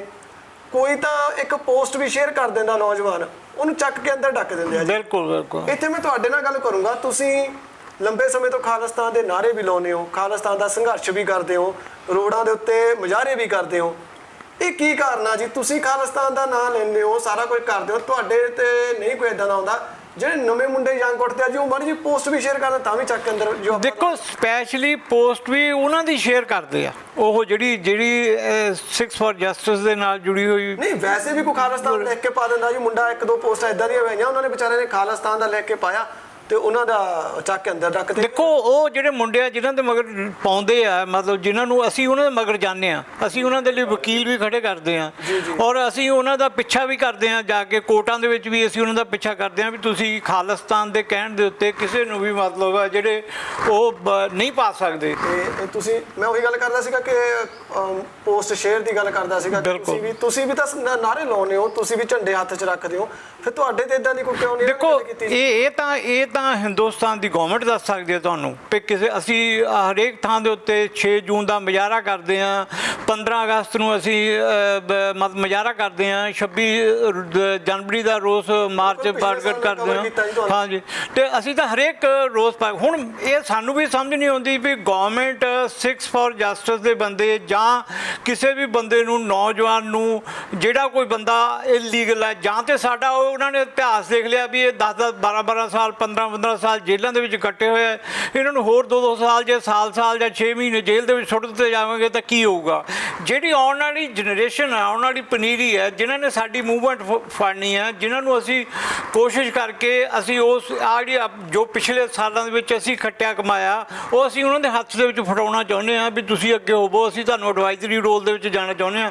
ਜਾਂ ਤਾਂ ਉਹਨਾਂ ਦੀਆਂ ਮੂਵਮੈਂਟਸ ਨੂੰ ਬੰਦ ਕਰਨ ਦੇ ਲਈ, ਉਹਨਾਂ ਦੇ ਪੇਰੈਂਟਸ ਨੂੰ ਡਰਾਉਣ ਦੇ ਲਈ, ਤਾਂ ਕਿ ਉਹਨਾਂ ਦੇ ਪੇਰੈਂਟਸ ਡਰ ਜਾਣ ਕਿ ਉਹਨਾਂ ਦੇ ਬੱਚੇ ਆ ਜਿਹੜੇ ਉਹੀ ਮਾਹੌਲ ਹੈ ਜਿਹੜਾ 1984 ਤੋਂ 84 ਵਾਲਾ ਪੈਦਾ ਹੋ ਜਾਊਗਾ। ਇਸ ਕਰਕੇ ਮਤਲਬ ਗੌਰਮੈਂਟ ਦੀ ਕੀ ਰਣਨੀਤੀ ਹੈ? ਸਾਡੇ ਮੁਤਾਬਕ ਗੌਰਮੈਂਟ ਦੀ ਰਣਨੀਤੀ ਇਹ ਹੈ ਕਿ ਗੌਰਮੈਂਟ ਆਉਣ ਵਾਲੀ ਜਿਹੜੇ ਨੌਜਵਾਨ ਨੇ, ਆਉਣ ਵਾਲੀ ਜਨਰੇਸ਼ਨ ਹੈ, ਉਹਨੂੰ ਡਰਾਉਣਾ ਧਮਕਾਉਣਾ ਚਾਹੁੰਦੇ ਆ ਇਸ ਗੱਲ ਕਰਕੇ ਕਿ ਉਹ ਆਪਣੀਆਂ ਐਕਟੀਵਿਟੀਜ਼ ਨੇ ਜਿਹੜੀਆਂ ਬੰਦ ਕਰਨੀ। ਕਿਉਂਕਿ ਸੋਸ਼ਲ ਮੀਡੀਆ ਇੱਕ ਐਦਾਂ ਦਾ ਪਲੇਟਫਾਰਮ ਹੈ ਇਸ ਟਾਈਮ ਦੁਨੀਆ ਦੇ ਵਿੱਚ, ਸਾਰੀਆਂ ਜਿੰਨੀਆਂ ਵੀ ਸੰਘਰਸ਼ ਵਾਲੀਆਂ ਜਥੇਬੰਦੀਆਂ ਨੇ, ਜਿੰਨੀਆਂ ਆਪਣੀਆਂ ਕੌਮਾਂ ਦੇ ਲਈ ਸੰਘਰਸ਼ ਲੜ ਰਹੇ ਨੇ, ਕੋਈ ਆਪਣੇ ਧਰਮਾਂ ਦੇ ਲਈ ਸੰਘਰਸ਼ ਲੜ ਰਹੇ ਨੇ, ਕੋਈ ਹਿਊਮਨ ਰਾਈਟਸ ਦੇ ਲਈ ਸੰਘਰਸ਼ ਲੜ ਰਹੇ ਨੇ, ਉਹ ਸਾਰੇ ਸੋਸ਼ਲ ਮੀਡੀਆ ਇੱਕ ਵੱਡਾ ਪਲੇਟਫਾਰਮ ਹੈ ਜਿੱਥੇ ਉਹ ਵਰਕ ਕਰ ਰਹੇ ਨੇ।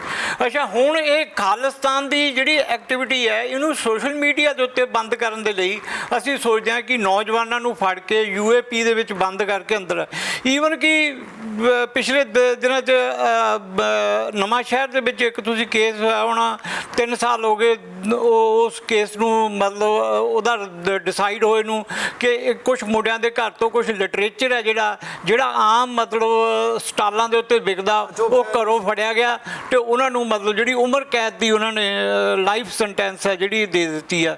ਉਹਨਾਂ ਦਾ ਕੇਸ ਲੜਿਆ ਜਾਂਦਾ, 90 ਹੈਗੇ ਆ ਇਸ ਟਾਈਮ ਦੇ ਵਿੱਚ ਮੁੰਡੇ, ਮਤਲਬ ਔਰ ਈਵਨ ਕੋਈ ਨਾ ਕਦੀ ਉਹਨਾਂ ਨੇ ਕੋਈ ਐਕਸ਼ਨ ਵੀ ਨਹੀਂ ਕੀਤਾ, ਕਦੀ ਕੋਈ ਉਹ ਕਿਸੇ ਹੋਰ ਐਕਟੀਵਿਟੀ ਦੇ ਵਿੱਚ ਇਨਵੋਲਵ ਨਹੀਂ ਹੋਏ। ਸਿਰਫ ਇੱਕ ਖਾਲਿਸਤਾਨੀ ਲਿਟਰੇਚਰ ਜਿਹੜਾ ਆਮ ਸਟਾਲਸ ਦੇ ਉੱਤੇ ਵਿਕਦਾ ਹੈ, ਜਿਹੜੇ ਸਟਾਲਸ ਦੇ ਉੱਤੇ ਵੇਚਣ ਵਾਲੇ ਉਹਨਾਂ ਨੂੰ ਤਾਂ ਫੜਦੇ ਨਹੀਂ ਹੈਗੇ, ਜਾਂ ਜਿਹੜੇ ਉਹਨਾਂ ਨੂੰ ਸਵਾਲ ਉਹੀ ਉੱਠਦਾ ਪਬਲਿਸ਼ ਕਰਨ ਵਾਲੇ ਉਹਨਾਂ ਨੂੰ ਤਾਂ ਫੜਦੇ ਨਹੀਂ ਹੈਗੇ। ਦੇਖੋ ਨਾ ਜੀ, ਵੀ ਤੁਸੀਂ ਮੂਵਮੈਂਟ ਨੂੰ ਹੁਣ ਤੱਕ ਇੱਥੇ ਤੱਕ ਲੈ ਕੇ ਵੀ ਆਏ ਹੋ, ਸੰਘਰਸ਼ ਵੀ ਕਰਦੇ ਰਹੇ ਹੋ, ਨਾਅਰੇ ਵੀ ਮਾਰਦੇ ਹੋ, ਝੰਡੇ ਵੀ ਚੱਕਦੇ ਹੋ, ਤੁਹਾਡੇ ਨਾਲ ਕੋਈ ਇਦਾਂ ਦਾ ਹੁੰਦਾ ਨਹੀਂ ਨਵੇਂ ਮੁੰਡਿਆਂ ਨੂੰ ਚੱਕ ਕੇ ਕੀਤਾ ਜਾਂਦਾ। ਚਲੋ ਇਹ ਵੀ ਗੱਲ ਤੁਸੀਂ ਵਿੱਚ ਮੈਨੂੰ ਕਹੀ ਕਿ ਉਹ ਗੁਰਪਤਵੰਤ ਪੰਨੂ ਦੀਆਂ ਪੋਸਟਾਂ ਸ਼ੇਅਰ ਜਿਨ੍ਹਾਂ ਨੇ ਕੀਤੀਆਂ ਉਹੀ ਚੱਕੇ ਨੇ। ਚਲੋ ਗੱਲ ਇਹ ਨਹੀਂ, ਖਾਲਿਸਤਾਨ ਦੀ ਚਲੋ ਉਹ ਸੋਚ ਕਹਿੰਦਾ ਵੀ ਮੈਂ ਅੱਗੇ ਪਹੁੰਚਾ ਰਿਹਾ, ਖਾਲਿਸਤਾਨ ਦੀ ਸੋਚ ਤੁਸੀਂ ਲੈ ਕੇ ਜਾ ਰਹੇ ਹੋ, ਠੀਕ ਹੈ। ਜੇ ਉਹ ਦੋਨੇ ਖਾਲਿਸਤਾਨ ਦੇ ਆ, ਪਰ ਮੁੰਡੇ ਜਿਹੜੇ ਚੱਕੇ ਜਾਂਦੇ ਨੇ ਉਹ ਤਾਂ ਜਜ਼ਬਾਤੀ ਹੋ ਕੇ ਖਾਲਿਸਤਾਨ ਦੇ ਨਾਂ ਤੇ ਜਜ਼ਬਾਤੀ ਹੋ ਰਹੇ ਨੇ, ਚਾਹੇ ਤੁਹਾਡੀ ਗੱਲ ਸੁਣ ਕੇ ਹੋ ਰਹੇ ਨੇ, ਚਾਹੇ ਉਹਨਾਂ ਦੀ ਹੋ ਰਹੇ ਨੇ, ਪਰ ਤੁਹਾਡੇ ਵੱਲੋਂ ਕੀ ਐਫਰਟ ਕੀਤਾ ਜਾਂਦਾ? ਉਹਨਾਂ ਦੇ ਪਰਿਵਾਰਾਂ ਨੂੰ ਵਿਚਾਰੇ, ਉਹਨਾਂ ਦਾ ਉੱਜੜ ਗਏ ਵਿਚਾਰੇ ਜੀ। ਉਹ ਤਾਂ ਦੇਖੋ, ਅਸੀਂ ਪੂਰਨ ਤੌਰ ਤੇ ਨੌਜਵਾਨਾਂ ਨੂੰ, ਜਿੰਨੇ ਵੀ ਨੌਜਵਾਨ ਇਸ ਗੱਲ 'ਚ ਇਨਵੋਲਵ ਹੈ, ਅਸੀਂ ਉਹਨਾਂ ਨੂੰ ਇਹ ਗੱਲ ਕਹਿੰਦੇ ਹਾਂ ਵੀ ਤੁਸੀਂ ਸੋਸ਼ਲ ਮੀਡੀਆ ਦੇ ਉੱਤੇ ਆਪਣੀਆਂ ਐਕਟੀਵਿਟੀਜ਼ ਨੇ ਜਿਹੜੀਆਂ ਖਾਲਿਸਤਾਨ ਦੇ ਪ੍ਰਤੀ ਨੇ, ਖਾਲਿਸਤਾਨ ਦੀ ਕਿਸੇ ਪੋਸਟ ਨੂੰ ਸ਼ੇਅਰ ਕਰਨਾ ਇਹ ਬਿਲਕੁਲ ਬੰਦ ਕਰ ਦਿਓ ਹਲੇ, ਤਾਂ ਕਿ ਸਾਨੂੰ ਪਤਾ ਲੱਗੇ। ਸੀਜ਼ ਫਾਇਰ ਵੀ ਤਾਂ ਹਰੇਕ ਮੂਵਮੈਂਟ ਦੇ ਵਿੱਚ ਇੱਕ ਪਾਸੇ ਕਈ ਵਾਰ ਸੀਜ਼ ਫਾਇਰ ਹੋ ਜਾਂਦਾ ਕਿ ਸੀਜ਼ ਫਾਇਰ, ਉਹਦਾ ਮੇਨ ਮਤਲਬ ਇਹੀ ਹੁੰਦਾ ਸੀਜ਼ ਫਾਇਰ ਦਾ ਕਿ ਆਪਣੇ ਵਿੱਚ ਦੇਖਿਆ ਜਾਵੇ ਵੀ ਕਿੱਥੇ ਗਲਤੀ ਆ, ਆਪਣੇ ਸੰਘਰਸ਼ ਨੂੰ ਉਹਦੀ ਸੰਘਰਸ਼ ਨੂੰ ਮੇਜਰ ਕੀਤਾ ਜਾਵੇ ਵੀ ਕਿੱਥੇ ਗਲਤੀ ਆ ਸਾਡੀ, ਅਸੀਂ ਇਹਨੂੰ ਕਿਸ ਤਰੀਕੇ ਨਾਲ ਮੋੜਨਾ ਆ, ਕਿਹੜੀ ਚੀਜ਼ ਅਸੀਂ ਠੀਕ ਕਰਨੀ ਆ, ਕਿਧਰਲੇ ਪਾਸੇ ਨੂੰ ਜ਼ਿਆਦਾ ਚੱਲਣਾ ਆ। ਸੋ ਅਸੀਂ ਇੱਕ ਤੌਰ 'ਤੇ ਸਾਰਿਆਂ ਨੂੰ ਕਹਿੰਦੇ ਹਾਂ ਵੀ ਇਹਨੂੰ ਐਕਟੀਵਿਟੀਜ਼ ਦੇ ਤੌਰ 'ਤੇ ਤੁਸੀਂ ਸੀਜ਼ ਫਾਇਰ ਕਰੋ, ਇਸ ਗੱਲ ਨੂੰ ਤੁਸੀਂ ਕੋਈ ਐਕਟੀਵਿਟੀ ਨਾ ਕਰੋ। ਜਿਹੜੀਆਂ ਐਕਟੀਵਿਟੀਜ਼ ਅਸੀਂ ਤੁਹਾਨੂੰ ਕਹਿੰਦੇ ਹਾਂ ਮਤਲਬ ਵੀ ਆਓ, ਅਸੀਂ ਜ਼ਿੰਮੇਵਾਰ ਹੋਵਾਂਗੇ ਉਹਨਾਂ ਦੇ ਵੀ ਜਦੋਂ ਅਸੀਂ ਕਹਿੰਦੇ ਹਾਂ ਵੀ ਆਓ 6 ਜੂਨ ਦਾ ਮਾਰਚ ਆਪਾਂ ਕੱਢਣਾ ਸਾਰਿਆਂ ਨੇ, ਅਗਰ ਉਹ ਮਤਲਬ ਮਾਰਚ ਦੇ ਵਿੱਚ ਕੋਈ ਕਿਸੇ ਨੂੰ ਫੜਿਆ ਜਾਊਗਾ ਤਾਂ ਅਸੀਂ ਉਹਦੇ ਜ਼ਿੰਮੇਵਾਰ ਹੋਵਾਂਗੇ। ਅਸੀਂ ਉਹਨਾਂ ਨੂੰ ਕਹਿੰਦੇ ਵੀ ਸਾਨੂੰ ਫੜਿਆ ਜਾਵੇ। ਤੁਹਾਡਾ ਇੱਥੇ ਬਣਦਾ ਨਹੀਂ ਹੱਕ ਕਿ ਜਿਹੜੇ ਉਹ 42 43 ਮੁੰਡੇ ਵਿਚਾਰੇ ਚੱਕੇ ਗਏ ਨੇ, ਉਹ ਮੁੰਡਿਆਂ ਦਾ ਕਸੂਰ ਤਾਂ ਸਿਰਫ ਇੰਨਾ ਕੀ ਸੀਗਾ ਨਾ ਕਿ ਉਹ ਖਾਲਿਸਤਾਨ ਦੇ ਹੱਕ ਦੇ ਵਿੱਚ ਨਾਰਾ ਮਾਰਤਾ ਉਹਨਾਂ ਨੇ, ਚਾਹੇ ਉਹ ਸੋਸ਼ਲ ਮੀਡੀਆ ਤੇ ਮਾਰਤਾ, ਪਰ ਉਹ ਤਾਂ ਅਮਰੀਕਾ ਦੇ ਵਿੱਚ ਬੈਠਾ ਜੀ ਰੌਲਾ ਪਾਈ ਜਾਂਦਾ ਗੁਰਪਤਵੰਤ ਪੰਨੂ। ਪਰ ਤੁਹਾਡਾ ਤਾਂ ਇੱਥੇ ਤੁਸੀਂ ਇਨਸਾਨੀਅਤ ਦੇ ਨਾਤੇ ਜਾਂ ਸਿੱਖੀ ਦੇ ਨਾਤੇ ਉਹਨਾਂ ਦਾ ਪਿੱਛੇ ਉਹਨਾਂ ਦਾ ਬਣਦਾ ਨਹੀਂ ਸੀ। ਨਹੀਂ, ਅਸੀਂ ਜਸਪਾਲ ਸਿੰਘ ਮੰਝਪੁਰ ਨੇ ਸਾਡੇ ਵਕੀਲ ਨੇ, ਉਹਨੇ ਪੂਰੀ ਇੱਕ ਟੀਮ ਬਣਾਈ ਹੋਈ ਆ, ਸਾਰੇ ਪੰਜਾਬ ਦੇ ਵਿੱਚ ਤਿਆਰ ਕੀਤੀ ਹੋਈ ਆ, ਸਾਰੇ ਥਾਂ ਦੇ ਉੱਤੇ ਉਹਨਾਂ ਦੇ ਵਕੀਲ ਨੇ, ਸਾਰੇ ਡਿਸਟ੍ਰਿਕਟ ਕੋਰਟ ਦੇ ਵਿੱਚ ਜਿੱਥੇ ਜਿੱਥੇ ਵੀ ਕੋਈ ਇੱਦਾਂ ਦੀ ਹਰਕਤ ਹੁੰਦੀ ਹੈ ਜਾਂ ਜਿੱਥੇ ਕੋਈ ਬੱਚਾ ਫੜਿਆ ਜਾਂਦਾ ਹੈ ਜਿਹੜਾ ਕਿ ਸਿਰਫ ਸੋਸ਼ਲ ਮੀਡੀਆ ਦੇ ਉੱਤੇ ਜਾਂ ਕੋਈ ਝੰਡਾ ਕਿਸੇ ਨੇ ਲਹਿਰਾਤਾ, ਤਾਂ ਅਸੀਂ ਬਿਲਕੁਲ ਉਹਦਾ ਪਿੱਛਾ ਕਰਦੇ ਹਾਂ, ਉਹਦੀ ਜਿੰਨੀ ਵੀ ਲੀਗਲੀ ਪੈਰਵਾਈ ਕਰਦੇ ਹਾਂ। ਜਿਹੜੀ ਖਾਲਿਸਤਾਨ ਦਾ ਤੁਹਾਨੂੰ ਜਿਹੜਾ, ਚਲੋ ਮੰਨ ਲਓ ਕੋਈ ਸਮਾਂ ਇਦਾਂ ਦਾ ਆਉਂਦਾ ਕਿ ਸਰਕਾਰਾਂ ਕਹਿਣ ਜੀ ਚਲੋ ਲਓ ਜੀ ਤੁਹਾਨੂੰ ਖਾਲਿਸਤਾਨ ਦਿੱਤਾ, ਤੁਸੀਂ ਕੀ ਸੋਚਦੇ ਹੋ? ਖਾਲਿਸਤਾਨ ਕਿੱਥੇ ਤੱਕ ਕਿਹੜਾ ਤੁਹਾਡਾ ਆਪਣਾ ਮੁੱਖ ਤੁਰਾ ਹੋਊਗਾ, ਕਿੱਥੇ ਤੱਕ ਦਾ ਏਰੀਆ ਹੋਊਗਾ ਉਹਦੇ ਵਿੱਚ? ਚਲੋ ਉਹ ਵੀ ਸਰਕਾਰਾਂ ਨਿਰਧਾਰਿਤ ਕਰ ਦੇਣ, ਭਾਈ ਤੁਹਾਨੂੰ ਇੰਨਾ ਏਰੀਆ ਦਿੱਤਾ, ਕੀ ਉੱਥੇ ਮੁੱਖ ਮੰਤਰੀ ਜਾਂ ਪ੍ਰਧਾਨ ਮੰਤਰੀ ਕੌਣ ਹੋਊਗਾ ਜੀ? ਦੇਖੋ ਇਹ ਤਾਂ ਇੱਕ ਜਨਾਹ ਨੂੰ ਕਿਸੇ ਨੇ ਆਨਸਰ ਕੀਤਾ ਸੀ, ਇਹ ਪੁੱਛਿਆ ਸੀਗਾ ਕੁਐਸਚਨ ਵੀ ਤੇਰਾ ਪਾਕਿਸਤਾਨ ਕਿੱਡਾ ਕੁ ਵੱਡਾ ਹੋਊਗਾ 1947 ਤੋਂ ਪਹਿਲਾਂ।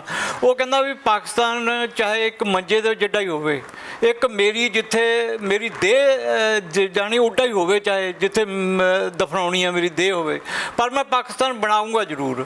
ਦੇਖੋ ਸਾਨੂੰ ਬਿਲਕੁਲ ਇੰਟਰਨੈਸ਼ਨਲ ਹਾਲਾਤ ਇੱਦਾਂ ਦੇ ਆ, ਅਗਰ ਅਸੀਂ ਆਪਣੇ ਧਰਮ ਨੂੰ ਬਚਾਉਣਾ, ਤੁਸੀਂ ਹੁਣ ਦੇਖਿਆ ਜਾਂ ਤੁਸੀਂ ਆਪ ਸ਼ਿਵ ਸੈਨਾ ਦੇ ਬੰਦਿਆਂ ਨਾਲ ਤੁਸੀਂ ਕਰਦੇ ਹੋ, ਉਹ ਹਿੰਦੂ ਰਾਸ਼ਟਰਵਾਦ ਦੀਆਂ ਗੱਲਾਂ ਕਰਦੇ ਆ। ਸਾਰਾ ਹਿੰਦੁਸਤਾਨ RSS ਹਿੰਦੂ ਰਾਸ਼ਟਰਵਾਦ ਦੀ ਗੱਲ ਕਰਦੀ ਆ, ਉਹ ਕਹਿੰਦੇ ਅਸੀਂ ਹਿੰਦੂ ਰਾਸ਼ਟਰ ਨੂੰ ਬਣਾਉਣਾ। ਅਗਰ ਉਹਨਾਂ ਨੇ ਹਿੰਦੂ ਰਾਸ਼ਟਰ ਬਣਾਉਣਾ ਤੇ ਸਾਡੇ ਲਈ ਸਿੱਖ ਰਾਸ਼ਟਰ ਬਣਾਉਣਾ ਬਹੁਤ ਜ਼ਿਆਦਾ ਜ਼ਰੂਰੀ ਹੈ। ਮੰਨ ਲਓ ਇਹ ਕਿੱਥੇ ਬਣਾਓਗੇ? ਜਿੱਥੇ ਮੋੜ ਦੇ ਉੱਤੇ ਠੇਕਾ ਵਾ?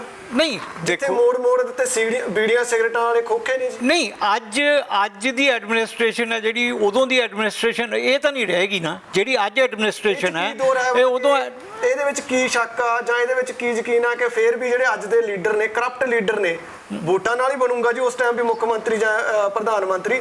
ਇਹ 'ਚ ਕੀ ਯਕੀਨ ਕੀਤਾ ਜਾਵੇ ਕਿ ਕੋਈ ਚੰਗਾ ਇਮਾਨਦਾਰ ਬੰਦਾ ਮੂਹਰੇ ਆ ਜਾਊਗਾ? ਨਹੀਂ, ਇਹ ਤਾਂ ਫਿਰ ਬੇਈਮਾਨ ਮੂਹਰੇ ਆ ਜਾਣਗੇ ਜੀ। ਦੇਖੋ ਅਸੀਂ ਕੋਸ਼ਿਸ਼ ਤੇ ਇਹੀ ਕੀਤੀ ਜਾਏਗੀ, ਪੂਰੀ ਕੋਸ਼ਿਸ਼ ਕੀਤੀ ਜਾਏਗੀ ਕਿ ਜਿਹੜੀ ਇਹਦੀ ਦਾ ਸਿਸਟਮ ਹੈ ਉਹ ਗੁਰੂ ਸਾਹਿਬ ਦੇ, ਗੁਰੂ ਗ੍ਰੰਥ ਸਾਹਿਬ ਦੇ ਬਿਲਕੁਲ ਉਹਨਾਂ ਦੇ ਮੁਤਾਬਕ ਜੋ ਬਣਾਇਆ ਜਾਵੇ, ਔਰ ਜਿਹੜੇ ਇਹਦੇ ਸਿਧਾਂਤ ਨੇ ਉਹ ਵੀ ਗੁਰੂ ਗ੍ਰੰਥ ਸਾਹਿਬ ਦੇ ਸਿਧਾਂਤ ਦੇ ਉੱਤੇ ਉਹ ਬਿਲਕੁਲ ਹੋਣ।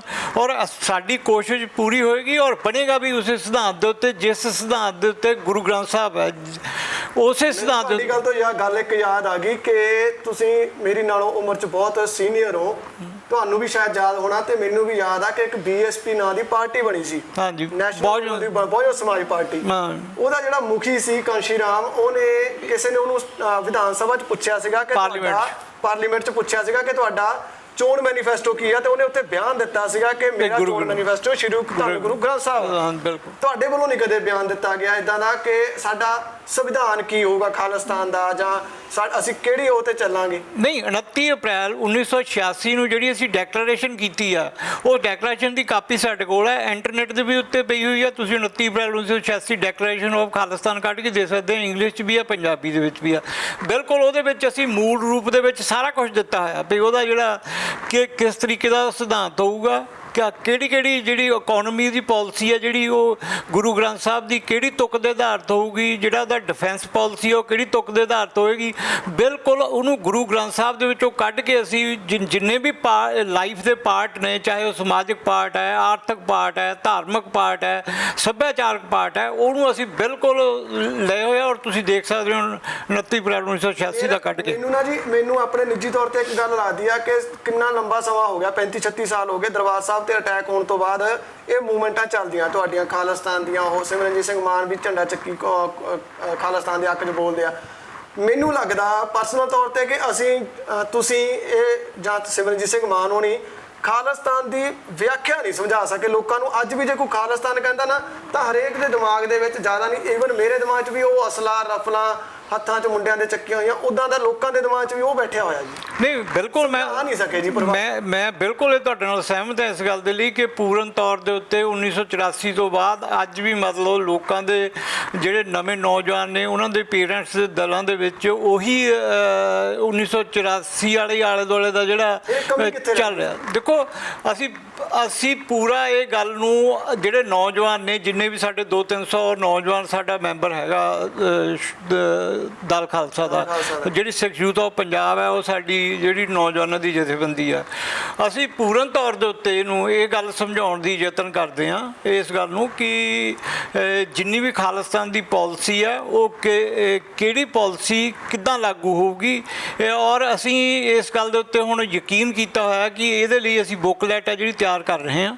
ਸਾਰੇ ਪੰਜਾਬ ਦੇ ਵਿੱਚ ਆ ਜਿਹੜੀ ਬੁੱਕਲੈਟ ਆ, ਜਿਹੜੀ ਛੋਟੇ ਛੋਟੇ ਕੈਂਪ ਲਾ ਕੇ ਪਿੰਡਾਂ ਦੇ ਵਿੱਚ 4-4 5-5 ਪਿੰਡਾਂ ਦੇ ਵਿੱਚ ਜਾ ਕੇ ਫਿਰ ਉਹ 4-5 ਪਿੰਡਾਂ ਨੂੰ ਇੱਕ ਪਿੰਡ ਦੇ ਵਿੱਚ ਇੱਕ ਪਿੰਡ 'ਚ ਇਕੱਠਾ ਕਰਕੇ ਤੇ ਨੌਜਵਾਨਾਂ ਨੂੰ ਇੱਕ ਬੁੱਕਲੈਟ ਦੇ ਕੇ ਖਾਲਿਸਤਾਨ ਦੇ ਬਾਰੇ, ਖਾਲਿਸਤਾਨ ਦੀ ਬਣਤਰ, ਖਾਲਿਸਤਾਨ ਕਿੱਦਾਂ ਦਾ ਹੋਊਗਾ, ਖਾਲਿਸਤਾਨ 'ਚ ਰਹਿਣ ਵਾਲੇ ਲੋਕ ਕਿੱਦਾਂ ਦੇ ਹੋਣਗੇ, ਖਾਲਿਸਤਾਨ ਦਾ ਸੰਵਿਧਾਨ ਕੀ ਹੋਏਗਾ, ਉਹ ਅਸੀਂ ਇੱਕ ਬੁੱਕਲੈਟ ਦੇ ਤੌਰ ਤੇ ਦੇ ਰਹੇ ਹਾਂ। ਇਹ ਵੀ ਚਲੋ ਮੰਨ ਲਿਆ, ਖਾਲਿਸਤਾਨ ਬਣਾ ਕੇ ਇੱਥੇ ਕਰੋਗੇ ਕੀ? ਜਵਾਨੀ ਇੱਥੇ ਨਹੀਂ ਬਚੀ, ਕਿਸਾਨੀ ਇੱਥੇ ਨਹੀਂ ਬਚੀ, ਪੰਜਾਬ ਬੰਜਰ ਹੋ ਗਿਆ। ਨਹੀਂ ਦੇਖੋ, ਲੱਗਦਾ ਨਹੀਂ ਕਿ ਤੁਹਾਨੂੰ ਉਹ ਐਫਰਟ ਕਰਨੇ ਚਾਹੀਦੇ ਜਿਹੜੇ ਅੱਜ ਕਿਸਾਨ ਵਿਚਾਰੇ ਮਰ ਰਹੇ ਨੇ, ਉਹਨਾਂ ਨੂੰ ਕੋਈ ਉਹਨਾਂ ਦਾ ਹੈਲਪ, ਕੋਈ ਉਹਨਾਂ ਦਾ ਹੱਕ ਲੈ ਕੇ ਦੇਣ ਦਾ। MSP ਸਰਕਾਰ ਕਾਰਨ ਖਤਮ ਲੱਗੀ ਆ, ਦੇਖੋ ਅਸੀਂ ਜੀ ਕਿਸਾਨ ਕੀ ਕਰਾਂਗੇ ਇਹ ਜੇ ਖਾਲਿਸਤਾਨ? ਅਸੀਂ ਕਿਸਾਨਾਂ ਦੀਆਂ ਯੂਨੀਅਨਾਂ ਦੇ ਨਾਲ ਚੱਲਦੇ ਹਾਂ। ਹੁਣ ਤੁਸੀਂ ਮੈਨੂੰ ਇੱਕ ਗੱਲ ਦੱਸੋ, ਜਿਹੜੇ ਦੇਸ਼ ਦੀ ਪਾਲਿਸੀ ਇਦਾਂ ਦੀ ਹੋਵੇ ਉੱਥੇ ਕਿਸਾਨ ਅੰਨਦਾਤਾ ਮਰਦਾ ਹੋਵੇ, ਬਿਲਕੁਲ ਜੀ, ਕਿ ਉਸ ਉਦਯੋਗਪਤੀ ਮਰ ਰਿਹਾ, ਬੇਰੁਜ਼ਗਾਰ ਨੌਜਵਾਨ ਹੋ ਰਿਹਾ, ਦੇਸ਼ ਨੂੰ ਛੱਡ ਕੇ ਵਿਦੇਸ਼ਾਂ ਦੇ ਵਿੱਚ ਭੱਜ ਰਿਹਾ। ਜੇ ਅਗਰ ਅੱਜ ਪੰਜਾਬ ਦੀ ਧਰਤੀ ਤੋਂ ਭੱਜ ਕੇ ਨੌਜਵਾਨ ਕੈਨੇਡਾ ਦੇ ਵਿੱਚ, ਅਮਰੀਕਾ ਦੇ ਵਿੱਚ ਜਾ ਰਿਹਾ, ਤਾਂ ਇਹ ਇਸ ਕਰਕੇ ਜਾ ਰਿਹਾ ਕਿ ਪੰਜਾਬ ਦੀਆਂ ਜਿਹੜੀਆਂ ਪਾਲਿਸੀਜ਼ ਨੇ, ਹਿੰਦੁਸਤਾਨ ਸਰਕਾਰ ਦੀਆਂ ਜਿਹੜੀਆਂ ਪਾਲਿਸੀਜ਼ ਨੇ ਉਹ ਠੀਕ ਨਹੀਂ। ਇਹਨਾਂ ਨੇ ਬੇਰੁਜ਼ਗਾਰੀ ਦਾ ਮਤਲਬ ਜਿਹੜਾ ਮੈਟਰ ਹੈ ਉਹਨੂੰ ਨਹੀਂ ਸੋਲਵ ਕੀਤਾ, ਔਰ ਲੋਕਾਂ ਨੂੰ ਰੁਜ਼ਗਾਰ ਨਹੀਂ ਮਿਲਦਾ ਨੌਜਵਾਨਾਂ ਨੂੰ, ਔਰ ਲੋਕ ਹੈ ਜਿਹੜੇ ਉਸ ਰੁਜ਼ਗਾਰ ਲੈਣ ਨੂੰ ਬਾਹਰਲੇ ਵਿਦੇਸ਼ਾਂ ਦੇ ਵਿੱਚ ਭੱਜ ਰਹੇ ਆ। ਅਸੀਂ ਤਾਂ ਹੀ ਕਹਿੰਦੇ ਹਾਂ ਵੀ ਅਸੀਂ ਸਾਰੇ ਹਿੰਦੁਸਤਾਨ ਨੂੰ ਤਾਂ ਠੀਕ ਨਹੀਂ ਕਰ ਸਕਦੇ, ਹਿੰਦੁਸਤਾਨ ਦੀਆਂ ਪਾਲਿਸੀਆਂ ਨੂੰ ਠੀਕ ਨਹੀਂ ਕਰ ਸਕਦੇ, ਕਿਉਂਕਿ ਅਸੀਂ ਪਾਪੂਲੈਰਿਟੀ ਦੇ ਤੌਰ 'ਤੇ ਮਤਲਬ 2% ਅਸੀਂ ਪਾਪੂਲੇਸ਼ਨ ਹੈ ਸਾਡੀ ਸਾਰੇ ਹਿੰਦੁਸਤਾਨ ਦੇ ਵਿੱਚ, ਔਰ 2% ਹਿੰਦੁਸਤਾਨ ਦੀ ਜਿਹੜੀ ਪਾਪੂਲੇਸ਼ਨ ਆ ਉਹ ਆਪਣੇ ਪੰਜਾਬ ਨੂੰ ਤਾਂ ਅਸੀਂ ਠੀਕ ਕਰ ਸਕਦੇ ਹਾਂ, ਜਿੱਥੇ ਅਸੀਂ ਬਹੁਤਾਤ ਦੇ ਤੌਰ ਦੇ ਉੱਤੇ ਹਾਂ, ਕਿ ਅਸੀਂ ਇੱਥੋਂ ਦੀ ਆਪਣੀ ਜਿਹੜੀ ਸਿਸਟਮ ਹੈ ਆਪਣੇ ਅੰਡਰ ਲਈਏ। ਔਰ ਦੇਖੋ, ਜਦੋਂ ਉਹਨਾਂ ਨੇ ਨਿਚੋੜ ਕੇ ਫੜਾਤਾ ਜੀ ਪੰਜਾਬ ਨੂੰ, ਤੁਹਾਨੂੰ ਨਿਚੋੜ ਕੇ ਫੜਾਤਾ ਕਿ ਆਹ ਚੱਕੋ ਜੀ, ਕਲਾਸ ਖਾਲੀ ਕਰਕੇ ਫੜਾਤਾ ਵੀ ਭਰ ਲਿਓ ਜੀ, ਤੇ ਕਿੰਨਾ ਟਾਈਮ ਲੱਗੂ? ਕੀ ਤੁਹਾਨੂੰ ਲੱਗਦਾ ਕਿ ਉਸੇ ਸਮੇਂ ਸਾਰੇ ਜਿਹੜੇ ਇਹ ਪ੍ਰੋਬਲਮਾਂ ਨੇ ਕਿਤੇ ਜਲਦੀ ਹੱਲ ਹੋ ਜਾਣਗੀਆਂ? ਦੇਖੋ ਜੀ, ਤੁਸੀਂ ਇੱਕ ਨੌਜਵਾਨ ਹੈ ਜਿਹੜਾ ਇੱਥੋਂ 20 ਸਾਲ ਦੀ ਉਮਰ ਦੇ ਵਿੱਚ ਕੈਨੇਡਾ ਅਮਰੀਕਾ ਦੇ ਵਿੱਚ ਜਾਂਦਾ, 10 ਸਾਲਾਂ ਤੋਂ ਬਾਅਦ ਉੱਥੇ ਜਾ ਕੇ ਉਹ ਆਪਣੀ ਗੱਡੀ ਉਹਦੇ ਕੋਲ ਹੁੰਦੀ ਆ, ਆਪਣਾ ਘਰ ਕਾਰੋਬਾਰ ਹੁੰਦਾ, ਜ਼ਿੰਦਗੀ ਜਿਉਣ ਦੇ ਹਰੇਕ ਮਤਲਬ ਜੋ ਵੀ ਸਾਧਨ ਵਸੀਲੇ ਚਾਹੀਦੇ ਆ ਉਹ ਉਹਦੇ ਕੋਲ ਹੁੰਦੇ ਆ। ਅਗਰ ਸਾਡਾ ਨੌਜਵਾਨ ਇੱਥੋਂ ਜਾ ਕੇ ਬਗਾਨੀ ਧਰਤੀ ਦੇ ਉੱਤੇ ਰਹਿ ਕੇ ਉੱਥੇ 10 ਸਾਲਾਂ ਤੋਂ ਬਾਅਦ ਇਹ ਆਪਣਾ ਰੁਜ਼ਗਾਰ ਬਣਾ ਸਕਦਾ, ਆਪਣੇ ਟਰੱਕ ਬਣਾ ਸਕਦਾ, ਆਪਣੇ ਹੋਟਲ ਲੈ ਸਕਦਾ, ਮਤਲਬ ਵੀ ਜੀਵਨ ਜਾਂਚ ਲਈ ਆਪਦੀ ਹੰਡਾਉਣ ਦੇ ਲਈ ਵਧੀਆ ਕਮਾਈ ਕਰ ਸਕਦਾ, ਤਾਂ ਅਸੀਂ ਇੱਥੋਂ ਰਹਿ ਕੇ ਇੱਥੋਂ ਦਾ ਸਿਸਟਮ ਠੀਕ ਕਰਕੇ ਜਦ ਤੱਕ ਸਰਕਾਰਾਂ ਨੇ ਜਵਾਨੀ ਛੱਡਣੀ ਕਿੱਥੇ ਜੀ? ਨਸ਼ੇ ਤਾਂ ਅੱਜ ਘਰ ਦੇ ਵਿੱਚ ਸਪਲਾਈ ਹੋ ਰਹੇ ਆ, ਮੋੜਾਂ ਤੇ ਨਾ ਠੇਕਿਆ ਖੁੱਲ ਗਿਆ। ਕਦੇ ਪੰਜਾਬ ਦੀ ਪਛਾਣ ਹੁੰਦੀ ਸੀ, ਜੇ ਤੁਸੀਂ ਮੈਨੂੰ ਅੱਜ ਘਰ ਦੱਸਿਆ ਕਿ ਐਦਾਂ ਕਰੀ, ਜੇ ਕੋਈ ਪਛਾਣੇ ਵੀ ਭਾਈ ਫਲਾਨੀ ਜਗ੍ਹਾ ਗੁਰਦੁਆਰਾ ਵਾ ਉੱਥੋਂ ਮੁੜੇ, ਫਲਾਨੀ ਜਗ੍ਹਾ ਮੰਦਿਰ ਆ ਉੱਥੋਂ ਮੁੜੇ, ਅੱਜ ਤਾਂ ਕਹਿੰਦਾ ਉੱਥੇ ਠੇਕਾ ਜੀ, ਠੇਕੇ ਦੇ ਨਾਲ ਦੀ ਗਲੀ ਆ। ਬਿਲਕੁਲ, ਜਦੋਂ ਅੱਜ ਆਹ ਕੁਛ ਆ, ਤੁਹਾਨੂੰ 10-20 ਸਾਲ ਬਾਅਦ ਇਹ ਜੀ ਤੁਹਾਡੀ ਮੰਗ ਪੂਰੀ ਹੋ ਵੀ ਗਈ, ਕੀ ਕਰਾਂਗੇ? ਜਵਾਨੀ ਇੱਥੇ ਨਹੀਂ ਬਚੀ, ਕਿਸਾਨੀ ਇੱਥੇ ਨਹੀਂ ਬਚਣੀ, ਕਿੰਨਾ ਚਿਰ ਲੱਗ ਜੂਗਾ? ਨਹੀਂ, ਨੌਜਵਾਨ ਬਿਲਕੁਲ ਇੱਥੇ ਆਉਣਗੇ। ਦੇਖੋ ਉੱਧਰ ਰਹਿ ਰਹੇ ਜਿੰਨੇ ਵੀ ਬੰਦੇ ਆ, ਸਾਰੇ ਕੋਠੀਆਂ ਅੱਜ ਵੀ ਆਪਣੀਆਂ ਪਿੰਡਾਂ ਦੇ ਵਿੱਚ ਉਹ ਬਣਾ ਰਹੇ ਆ। ਉਹ ਦੇਖ ਰਹੇ ਆ ਵੀ ਜਦੋਂ ਵੀ ਕਿਤੇ ਐਦਾਂ ਦਾ ਮੌਕਾ ਸਾਨੂੰ ਮਿਲੇ ਤੇ ਅਸੀਂ ਆਪਣੇ ਜਾ ਕੇ ਪੰਜਾਬ ਦੇ ਵਿੱਚ ਜਾ ਕੇ ਆਪਣੀ ਗੁਰਾਂ ਪੀਰਾਂ ਦੀ ਧਰਤੀ 'ਤੇ, ਆਪਣੀ ਧਰਤੀ 'ਤੇ ਜਾ ਕੇ ਆਪਾਂ ਬਸੀਏ, ਉੱਥੇ ਜਾ ਕੇ ਉੱਥੋਂ ਦਾ ਕਲਚਰ ਹੰਢਾਈਏ, ਉੱਥੇ ਜਾ ਕੇ ਉੱਥੋਂ ਦੀ ਕੋਈ ਬੇਰੁਜ਼ਗਾਰੀ ਨੂੰ ਦੂਰ ਕਰੀਏ, ਪਿੰਡ ਵਧੀਆ ਕਰੀਏ। ਦੇਖੋ ਕਿੱਦਾਂ ਪਿੰਡਾਂ ਦੇ ਵਿੱਚ NRI ਨੇ, ਉਹਨਾਂ ਨੇ ਸਭਾਵਾਂ ਬਣਾ ਕੇ ਆਪਣੀਆਂ ਪਿੰਡਾਂ ਦੇ ਵਿੱਚ ਜਿਹੜੇ ਟੋਭੇ ਆ ਉਹਨਾਂ ਨੂੰ ਪਾਰਕ ਬਣਾ ਦਿੱਤਾ ਆ। ਮਤਲਬ ਤੁਸੀਂ ਜਾ ਕੇ ਦੁਆਬੇ ਡਿਵੈਲਪਮੈਂਟ ਹੋ ਰਿਹਾ। ਪਰ ਗੱਲ ਤਾਂ ਇੱਥੇ ਮੇਨ ਇਹੀ ਆ ਨਾ ਜੀ ਕਿ ਇਹ ਕੁਛ ਨਾਅਰੇ ਮਾਰਨ ਦੇ ਹੁੰਦਾ, ਧਰਨੇ ਦੇਣ ਨਾਲੋਂ ਜਾਂ ਮੁਜ਼ਾਹਰੇ ਕਰਨ ਨਾਲੋਂ, ਜੇ ਅਸੀਂ ਜਿਹੜਾ ਕਿਸਾਨ ਅੱਜ ਮਰ ਰਿਹਾ ਉਹਨੂੰ ਸਾਂਭ ਲਈਏ, ਜਿਹੜੀ ਜਵਾਨੀ ਇੱਥੋਂ ਜਾ ਰਹੀ ਆ ਉਹਨਾਂ ਨੂੰ ਰੁਜ਼ਗਾਰ ਦੇ ਦਈਏ, ਤਾਂ ਉਹ ਇੱਥੇ ਹੀ ਰਹਿ ਕੇ ਮਿਹਨਤ ਕਰ ਲੈਣ, ਰੁਜ਼ਗਾਰ ਕਰ ਲੈਣ। ਜਦੋਂ ਇੱਥੇ ਮੁੰਡੇ ਰੁਜ਼ਗਾਰ ਕਰਨ ਲੱਗ ਗਏ, ਜਿਹੜੇ ਕਿਸਾਨ ਨੇ ਉਹ ਮਰਨੋਂ ਹਟ ਗਏ, ਨਸ਼ੇ ਕਰਨੋਂ ਮੁੰਡੇ ਬਚ ਗਏ, ਜਦੋਂ ਪੰਜਾਬ ਦੀ ਧਰਤੀ ਤੇ ਨਸ਼ਾ ਮਿਲੂਗਾ ਹੀ ਨਹੀਂ ਤਾਂ ਵਾਕਈ ਖਾਲਸਾ ਰਾਜ ਹੋ ਜਾਊਗਾ ਜੀ। ਫਿਰ ਸਾਨੂੰ ਆਹ ਲੜਾਈਆਂ ਇੱਧਰ ਨੂੰ ਲੜਨ ਦੀ ਬਜਾਏ ਆਹ ਸਹੀ ਰਸਤਾ ਨਹੀਂ। ਦੇਖੋ ਖਾਲਿਸਤਾਨ ਦਾ ਰਾਜ, ਨਸ਼ਾ ਤੇ ਤਾਂ ਹੀ ਖਤਮ ਹੋਏਗਾ ਨਾ ਜੇ ਪੰਜਾਬ ਗੌਰਮੈਂਟ ਦੀ ਪਾਲਿਸੀ ਨਸ਼ਾ ਖਤਮ ਕਰਨ ਵਾਲੀ ਹੋਊਗੀ। ਪੰਜਾਬ ਗੌਰਮੈਂਟ ਦਾ ਠੇਕੇ ਆ ਜਿਹੜੇ, ਜੇ ਇੱਕ ਗਲੀ ਦੇ ਵਿੱਚ ਠੇਕਾ ਹੈ, ਹੁਣ 4-4 ਗਲੀਆਂ ਦੇ ਵਿੱਚ ਠੇਕੇ ਖੋਲ ਰਹੀ ਹੈ, ਇੱਕ ਉਸ ਐਂਡ ਦੇ ਉੱਤੇ, ਇੱਕ ਉਸ ਐਂਡ ਦੇ ਉੱਤੇ। ਜਦੋਂ ਇਹਨਾਂ ਨੇ ਗੌਰਮੈਂਟ ਨੇ ਆਪਣਾ ਇੱਕ ਇਨਕਮ ਦਾ ਸੋਰਸ ਹੀ ਐਕਸਾਈਜ਼ ਸਮਝ ਲਿਆ ਵੀ ਸਾਡਾ ਐਕਸਾਈਜ਼ ਦੀ ਇੱਕ ਸੋਰਸ ਦਾ ਇਨਕਮ ਆ, ਹੋਰ ਸਾਡੇ ਕੋਲ ਗਵਰਨਮੈਂਟ ਕਹਿੰਦੀ ਆ ਕੋਈ ਸੋਰਸ ਨਹੀਂ ਹੈਗਾ ਇਨਕਮ ਦਾ, ਤੇ ਫਿਰ ਕਿੱਦਾਂ ਠੇਕੇ ਖਤਮ ਹੋ ਸਕਦੇ ਆ ਜੀ? ਜੇ ਮੁੱਦੇ ਆਪਾਂ ਰੁਜ਼ਗਾਰ ਕੰਨੀ ਲਾ ਲਈਏ, ਜੇ ਆਪਾਂ ਕਿਸਾਨਾਂ ਦੀ ਮਦਦ ਕਰੀਏ, ਸਿੱਖਾਂ ਦੇ, ਦੇਖੋ ਇਹ 'ਚ ਕੋਈ ਸ਼ੱਕ ਨਹੀਂ ਜੀ। ਤੁਸੀਂ ਅੱਜ ਕਹਿ ਦਿਓ ਕਿ ਮੈਂ ਫਲਾਨਾ ਕਿਸਾਨ ਦੀ, ਉਹ ਵਿਚਾਰਾ ਔਖਾ ਕਰਜ਼ਾਈ ਆ, ਮੈਂ ਉਹਦੀ ਮਦਦ ਕਰਨੀ ਆ, ਤਾਂ ਤੁਹਾਨੂੰ NRI ਫੱਟ ਪੈਸਾ ਪਾਉਣਗੇ, ਕਰਦੇ ਆ ਨਾ ਜੀ। ਉਹਨਾਂ ਦੇ ਲਈ ਪੰਜਾਬ ਦੇ ਵਿੱਚ ਜ਼ਿਆਦਾ ਦਰਦ ਆ। ਮੈਂ ਕਹਿੰਦਾ ਜੇ ਇਹਨਾਂ ਕਿਸਾਨਾਂ ਨੂੰ ਅੱਜ ਆਪਾਂ ਸਪੋਰਟ ਕਰ ਦਈਏ, ਜਾਂ ਉਹ ਜਿਹੜੇ ਮੁੰਡੇ ਰੁਜ਼ਗਾਰ ਵਿਹਲਾ ਬਹਿ ਕੇ ਮੁੰਡਾ ਨਸ਼ੇ ਨੌਜਵਾਨੀ 'ਚ ਗਏ ਆ, ਜਿੰਨੇ ਗਏ ਨੇ ਨੌਜਵਾਨੀ 'ਚ ਵਿਹਲੇ ਰਹਿ ਕੇ ਜਿਹੜੇ ਨਸ਼ੇ 'ਚ ਗਏ ਨੇ, ਜਦੋਂ ਅਸੀਂ ਉਹਨਾਂ ਨੂੰ ਰੁਜ਼ਗਾਰ ਪੈਦਾ ਕਰਤੇ, ਉਹ ਕੰਮ 'ਚ ਰੁੱਝਣਗੇ, ਨਸ਼ਾ ਕਾਪੀ ਖਤਮ ਹੋ ਜਾਊਗਾ ਜੀ। ਭਾਜੀ ਅਸੀਂ ਤਾਂ ਇਹ ਗੱਲ ਬਾਹਰ ਦੇ ਵਿਦੇਸ਼ਾਂ ਨੂੰ ਕਹਿ ਰਹੇ ਹਾਂ ਕਿ ਤੁਸੀਂ ਉੱਥੇ ਜਿੰਨੇ ਵੀ ਵਿਦੇਸ਼ਾਂ ਦੇ ਵਿੱਚ ਨੌਜਵਾਨ ਬੈਠੇ ਆ, ਇਹ 2,500 ਰੁਪਏ ਦੀ ਅਰਦਾਸ ਕਰਾਉਣ ਨਾਲੋਂ ਜਾਂ 3,000 ਰੁਪਏ ਕਿਸੇ ਦੇ ਕੇ ਕਿਤੇ ਬੰਦ ਕਰਾਉਣ ਨਾਲੋਂ ਤੁਸੀਂ ਸਾਰੇ ਇਕੱਠੇ ਹੋ ਕੇ ਇੱਕ ਕਿਸਾਨ 2-2 ਲੱਖ ਰੁਪਏ ਦੇ ਕਰਜ਼ੇ ਦੇ ਲਈ ਜਿਹੜੇ ਆ ਗਲ ਫਾਹੇ ਲੈ ਰਹੇ ਨੇ, 2-2 ਲੱਖ ਰੁਪਏ ਦੇ ਕਰਜ਼ੇ ਲਈ 3-3 ਲੱਖ। ਤੁਸੀਂ ਪੰਜਾਬ ਦੇ ਇੱਕ ਸਿਰੇ ਤੋਂ ਲੈ ਕੇ ਦੂਜੇ ਸਿਰੇ ਤੱਕ ਅਗਰ ਤੁਸੀਂ ਇਹ ਐਫਰਟਸ ਕਰੋ ਕਿ ਅਸੀਂ ਹੋਰ ਕਿਸੇ ਕੋਈ ਪੈਸਾ ਨਹੀਂ ਖਰਚਣਾ ਹੈਗਾ, ਅਸੀਂ ਸਿਰਫ ਪੰਜਾਬ ਦੇ ਕਿਸਾਨਾਂ ਦਾ ਕਰਜ਼ਾ ਹੀ ਲਾਉਣਾ ਹੈ, ਤੇ ਤੁਹਾਡੇ ਨਾਲ ਉਹ ਕਿਸਾਨ ਜਿਨ੍ਹਾਂ ਦਾ ਤੁਸੀਂ ਕਰਜ਼ਾ ਲਾਓਗੇ ਉਹ ਖਾਲਿਸਤਾਨ ਦੇ ਲਈ ਪੱਕੇ ਤੌਰ ਤੇ ਜੁੜ ਜਾਣਗੇ, ਜਿੱਥੇ ਮਰਜ਼ੀ ਵੋਟਾਂ ਪਾ ਲਿਓ ਉਹਨਾਂ ਤੋਂ ਇਸ ਗੱਲ ਨੂੰ ਕਹਿ। ਮੈਂ ਇਹੀ ਚੀਜ਼ ਚਾਹੁੰਦਾ ਨਾ ਜੀ ਵੀ ਇੰਨਾ ਚਿਰ ਹੋ ਗਿਆ ਸੰਘਰਸ਼ ਲੜਦੇ ਨੂੰ, ਸਿਮਰਨਜੀਤ ਸਿੰਘ ਮਾਨ ਨੂੰ ਐਤਕੀ ਪੰਜਾਬ ਦੇ ਵਿੱਚੋਂ ਪੂਰੀਆਂ 10,000 ਵੋਟਾਂ ਨਹੀਂ ਪਈਆਂ ਜੀ। ਬਿਲਕੁਲ ਸਹੀ ਗੱਲ ਹੈ। ਫਿਰ ਕੀ ਲੋਕ ਚਾਹੁੰਦੇ ਹੀ ਨਹੀਂ ਹੈਗੇ, ਫਿਰ ਛੱਡੋ ਜੀ, ਇਹ ਲੜਾਈ ਕਾਹਦੇ ਵਾਸਤੇ ਲੜੀ ਹੈ ਜੀ? ਨਹੀਂ ਦੇਖੋ, ਇਹ ਗੱਲ ਲੋਕਾਂ ਨੂੰ ਇਸ ਗੱਲ ਦਾ ਨਹੀਂ ਪਤਾ ਕਿ ਸਾਡੇ ਹਾਲਾਤ ਕਿੱਦਾਂ ਦੇ ਆ। ਦੇਖੋ ਕਿੰਨੇ ਧਰਮ ਹੈ ਜਿਹੜੇ, ਪਹਿਲਾਂ ਹਾਲਾਤ ਹੀ ਨਾ ਸਮਝਾਈਏ, ਆਪਾਂ ਪਰਿਭਾਸ਼ਾ ਨਾ ਸਮਝਾਈਏ, ਤੁਸੀਂ ਪਰਿਭਾਸ਼ਾ ਸਮਝਾਓ ਲੋਕਾਂ ਨੂੰ ਕਿ ਅੱਜ ਵੀ ਜਿਹੜਾ ਪੰਜਾਬ ਦਾ ਹਿੰਦੂ ਆ ਉਹ ਖਾਲਿਸਤਾਨ ਦੇ ਨਾਂ ਤੋਂ ਡਰ ਜਾਂਦਾ।